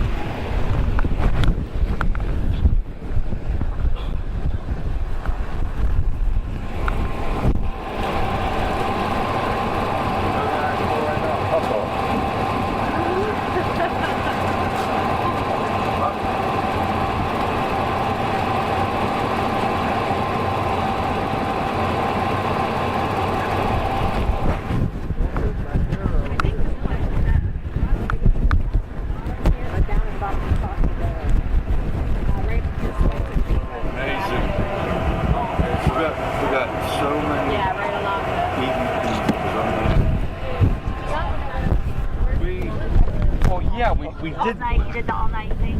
Yeah, we just, but we got there about 9 o'clock, so we got there like at 5, 6 in the morning. Right at the base of that hill. Okay. Right behind where, that's where the stove is supposed to be. Her mother, father, and brother were all buried just about 3/4 of a mile or so down the road.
introduce themselves.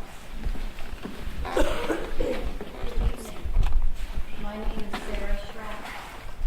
I was born in Center County, Pennsylvania in the year 1753. I lived most of my life there and was very happy to do so. But in 1819, my son David decided that he wanted to head west into the Ohio country, into this place they call Pleasant Valley. I was rather sick on the journey. Most of the time I had to walk behind a team of oxen. Most of us had to walk. The mountains were very rough, and they were hard on the beast as well as us. When we got here, I did the best that I could to help my daughter-in-law Elizabeth with her children and with the homestead. But I had consumption, and I died in 1821. You guys can come this way.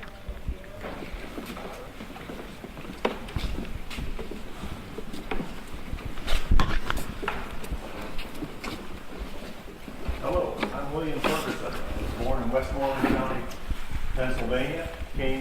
Born in 1776. Started coming to the Ohio country in about 1799. And for the next 5 or 6 years, I found real good hunting and trapping here with the Delaware Indians. Built a small cabin up on the hill now that they call Ferguson Meadow. Came back after Ohio became a state, came and laid claim to 200 acres up there. Brought my family here. Started setting up a nice little spread up there. Met a man called John Chapman.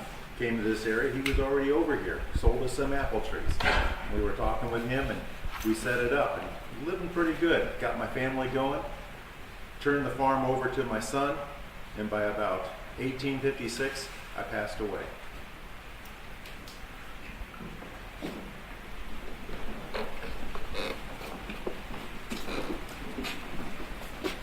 Welcome. My name is David Schrack.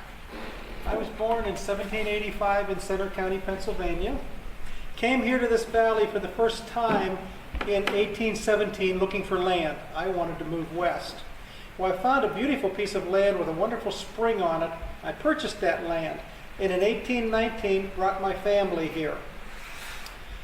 I had 3 sons, and they helped me clear the land, cut trees down to establish a farm. We lived in a log cabin for the first few years, and it was a very crowded log cabin because I lived there, my wife lived there, you met my mother Sarah already, she lived there, my 3 sons, and there were 7 daughters came west with us. So it was a very crowded cabin.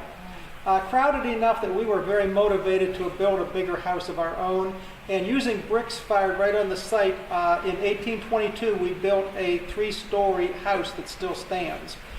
And I lived there the rest of my life. And in 1861, at the age of 76, after 39 years in the valley here, I passed away.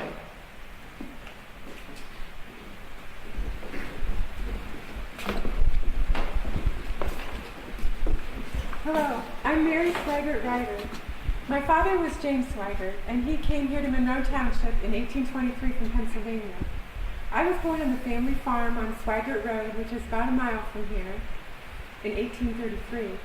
When I was 20 years old, I married Eli Ryder, and over the next 17 years, we had 6 children. We lived in a 4-room log cabin that Eli built for us. We had a living room, 2 bedrooms, a loft upstairs.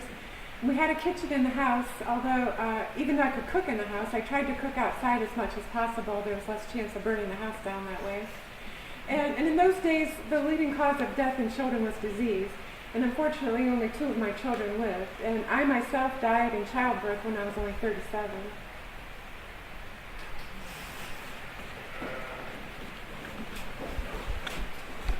Hello, I'm Susanna Schrapp, and I was born in 1795 in Center County, Pennsylvania. When I was in my 20s, my husband Charles and our 3 children, we loaded up and came to Pleasant Valley and moved here with his brother David and his family. My husband Charles ran a grist mill and sawmill, and we had 4 more children after we got here to Pleasant Valley. 2 of them died though when they were just babies. And then when Charlie was 72 years old, he also left me, passed away, And then I lived to be 91 years old. I lived the rest of my days with my oldest son, David, and his family. And we had a house, actually, right down where the hostel is now. I still like to visit now and then.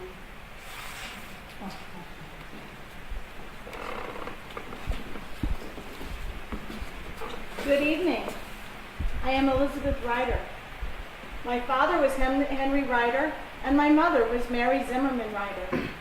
In 1823, they came all the way across the Pennsylvania mountains to settle here, in this area. My mother had 13 children. Only 10 made it to adulthood. As for myself, I was born in 1834 and died at the innocent age of age 23. I died as I was cooking fire, and I caught my dress on fire.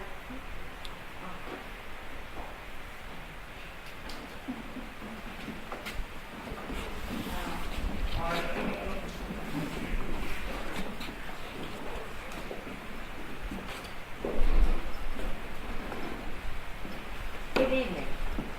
I'm Mary Appleton Woods Brownfield, Lewis's wife here. I was born in Massachusetts in May of 1892. Grew up in New York City, actually, where my father was a lawyer. Now, we weren't wealthy by any means, but I did live a very privileged life, a high society life, if you will. But because I had had rheumatic fever as a child, my parents did coddle and shelter me. And by the time I was almost 30, I thought I would never be married. However, my grandfather, who happened to publish his company, introduced me to Lewis, and within 6 months we were married. We had 3 lovely daughters, one who was born in New York, and the other 2 who would be born in France. And Lewis became a very famous, worldwide known author. We spent some time in New York and then out in California. We decided to take a vacation in France where we settled in. And life there was so exciting. We entertained the elite of Europe, shall we say, the aristocrats, the politicians, the other actors, many famous writers, F. Scott Fitzgerald, Ernest Hemingway. You remember them, don't you? Oh, it was such a gay life there. Parties all the time. And unfortunately, the Nazi regime was trying to overrun Europe. And Lewis knew it was time for us to get out of that country. And so we came back here to the United States. Came here to Richland County, where Lewis had grown up. Bought up some farms here. Built our beautiful house and named it all Malabar, after the coast of Malabar in India. To me, it was rather a wilderness here after living in France. But life was busy here for our girls, with all their friends and animals. And for Lewis was always out in the field or in his office writing or traveling throughout the United States, speaking on agriculture and conservation. As for me, I tried to be happy here, but I was so lonely. I died of a heart attack here at Malabar in September of 1952.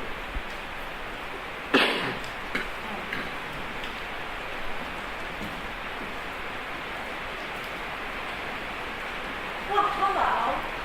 I was born in Ned Coulter. My friends love to call me Nettie. I was born into a farm family, but I wanted more than that out of my life.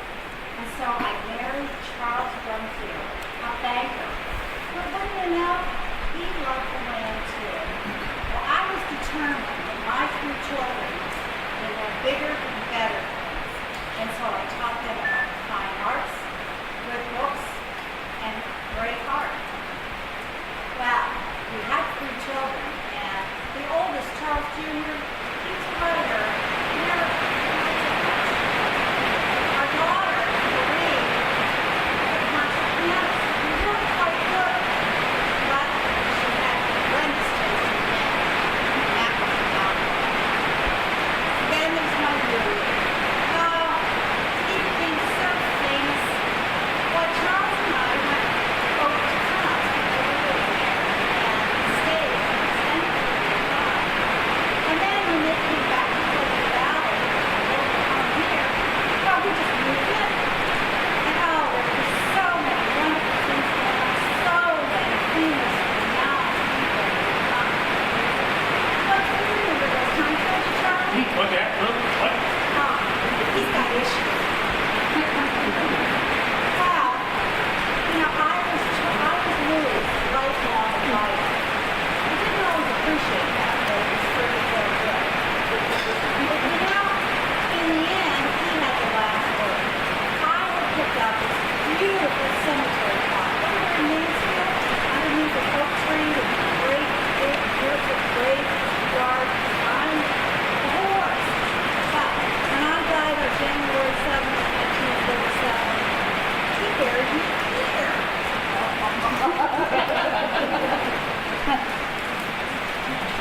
Good evening, friends. I'm Charles Brownfield. You all call me Charlie. I was born right here in this valley, right in Richland County, 1863, right in the middle of the Great Civil War. My son Louis, when he wrote his first book, well, you know, the fellow that published that book, he made a mistake. He spelled our name B-R-O-M instead of B-R-U-M, like it's supposed to be spelled. My wife Betty, we thought maybe we all want to change our names and have it spelled the same way. I rightly didn't think so, but I learned pretty early in marriage what Betty wants, Betty gets. So we changed her name. I had a pretty good life, though. I like to do a little farming. Then I got the banking business. I tried to help my father-in-law out a little bit. Whenever we see a good farm come up that I could buy cheap that was being foreclosed on, we'd buy it, try to fix it up and sell it, make a few dollars. I was kind of enjoying that pretty much. Then one day Nettie thought maybe I ought to run for county auditor here in Richland County. I didn't much want to be a politician, but what Nettie wants, Nettie gets. So I run for county auditor. By golly, I won. You know, after a while, I kind of liked it. Later on, though, I started losing my mind. Unfortunately, I died from complications of dementia in 1944, right in the middle of another big war.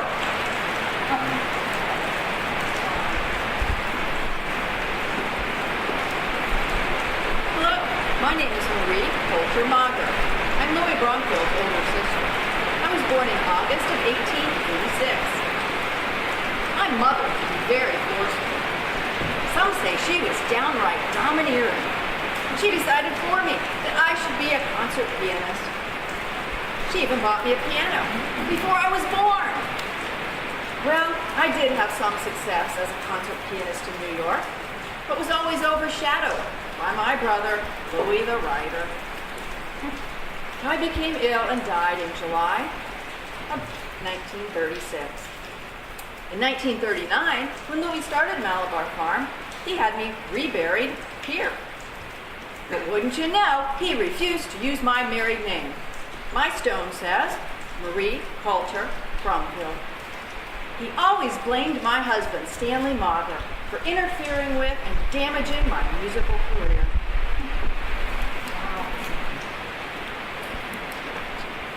Hi folks, I am Louis Brownfield.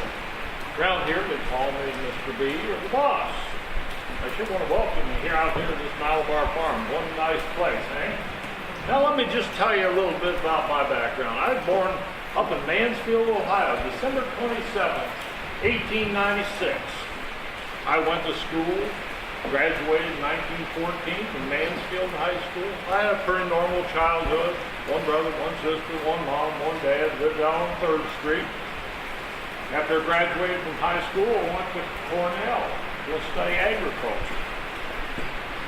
It was okay. Came home, I spent 1 year, came home.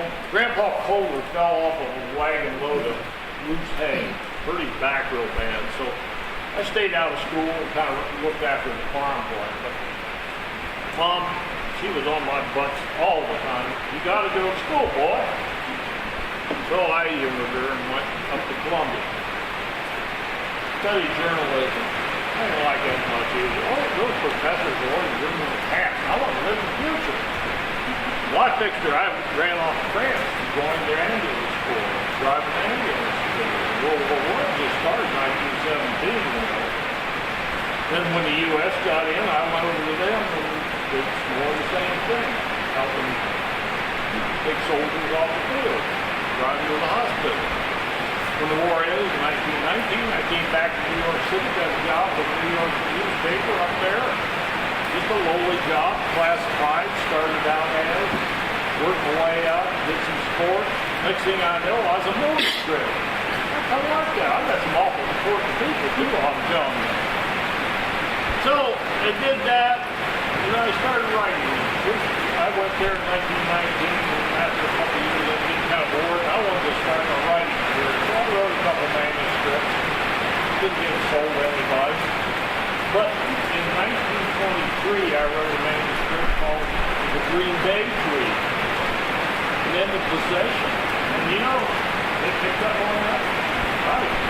That money ringing, coming in, pretty good. So 1925, Mary and I just had our first daughter.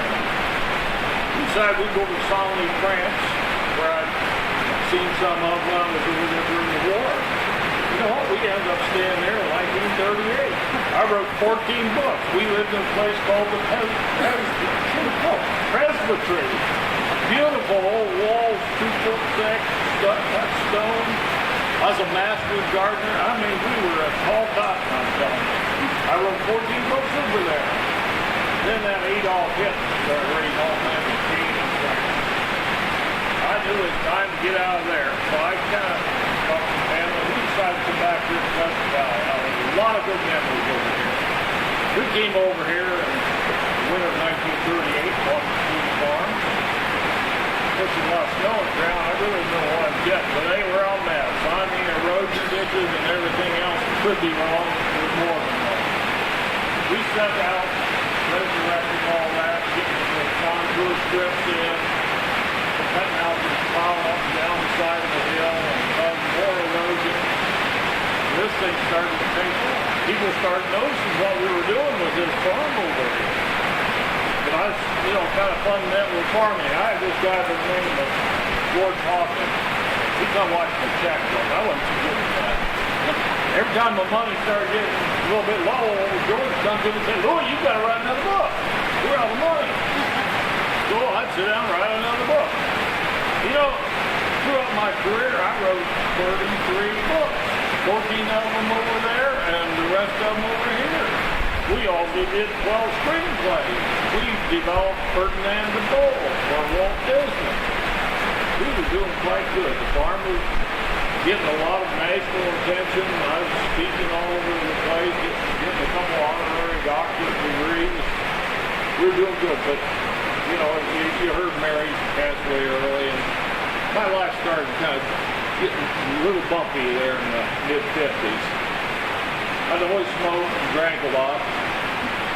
Got bone cancer. Didn't tell anybody. Nobody even really knew about it. And one person, George Stewart, I kind of used her as counseling. And in February of 1956, I was hauling manure out there, right behind the barn. Passed out. They hauled me down to Columbus.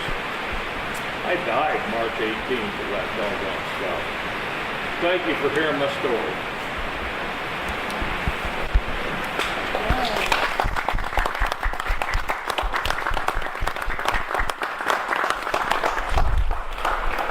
All right, guys, if you want to check out the barn at all, you're welcome to. I know you all heard Mark Jordan's story earlier. Otherwise, we're going to walk over to the big house. Hopefully we can get there without getting too wet. Where's the original part of the barn? It's the original beams in that area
thought maybe it was coming from this. And then maybe coming in that window, but this split.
Okay, folks. So, if you heard anything in the audio that we played there for you, please leave it in the comments section down below, the time of the video, and we will come back later on down the road and listen to it ourselves and pull it out and make little clips if you caught some EVPs. I want to thank you very much for taking part in this investigation review of the Ceely Rose House. And until next time, thanks for watching and happy hunting.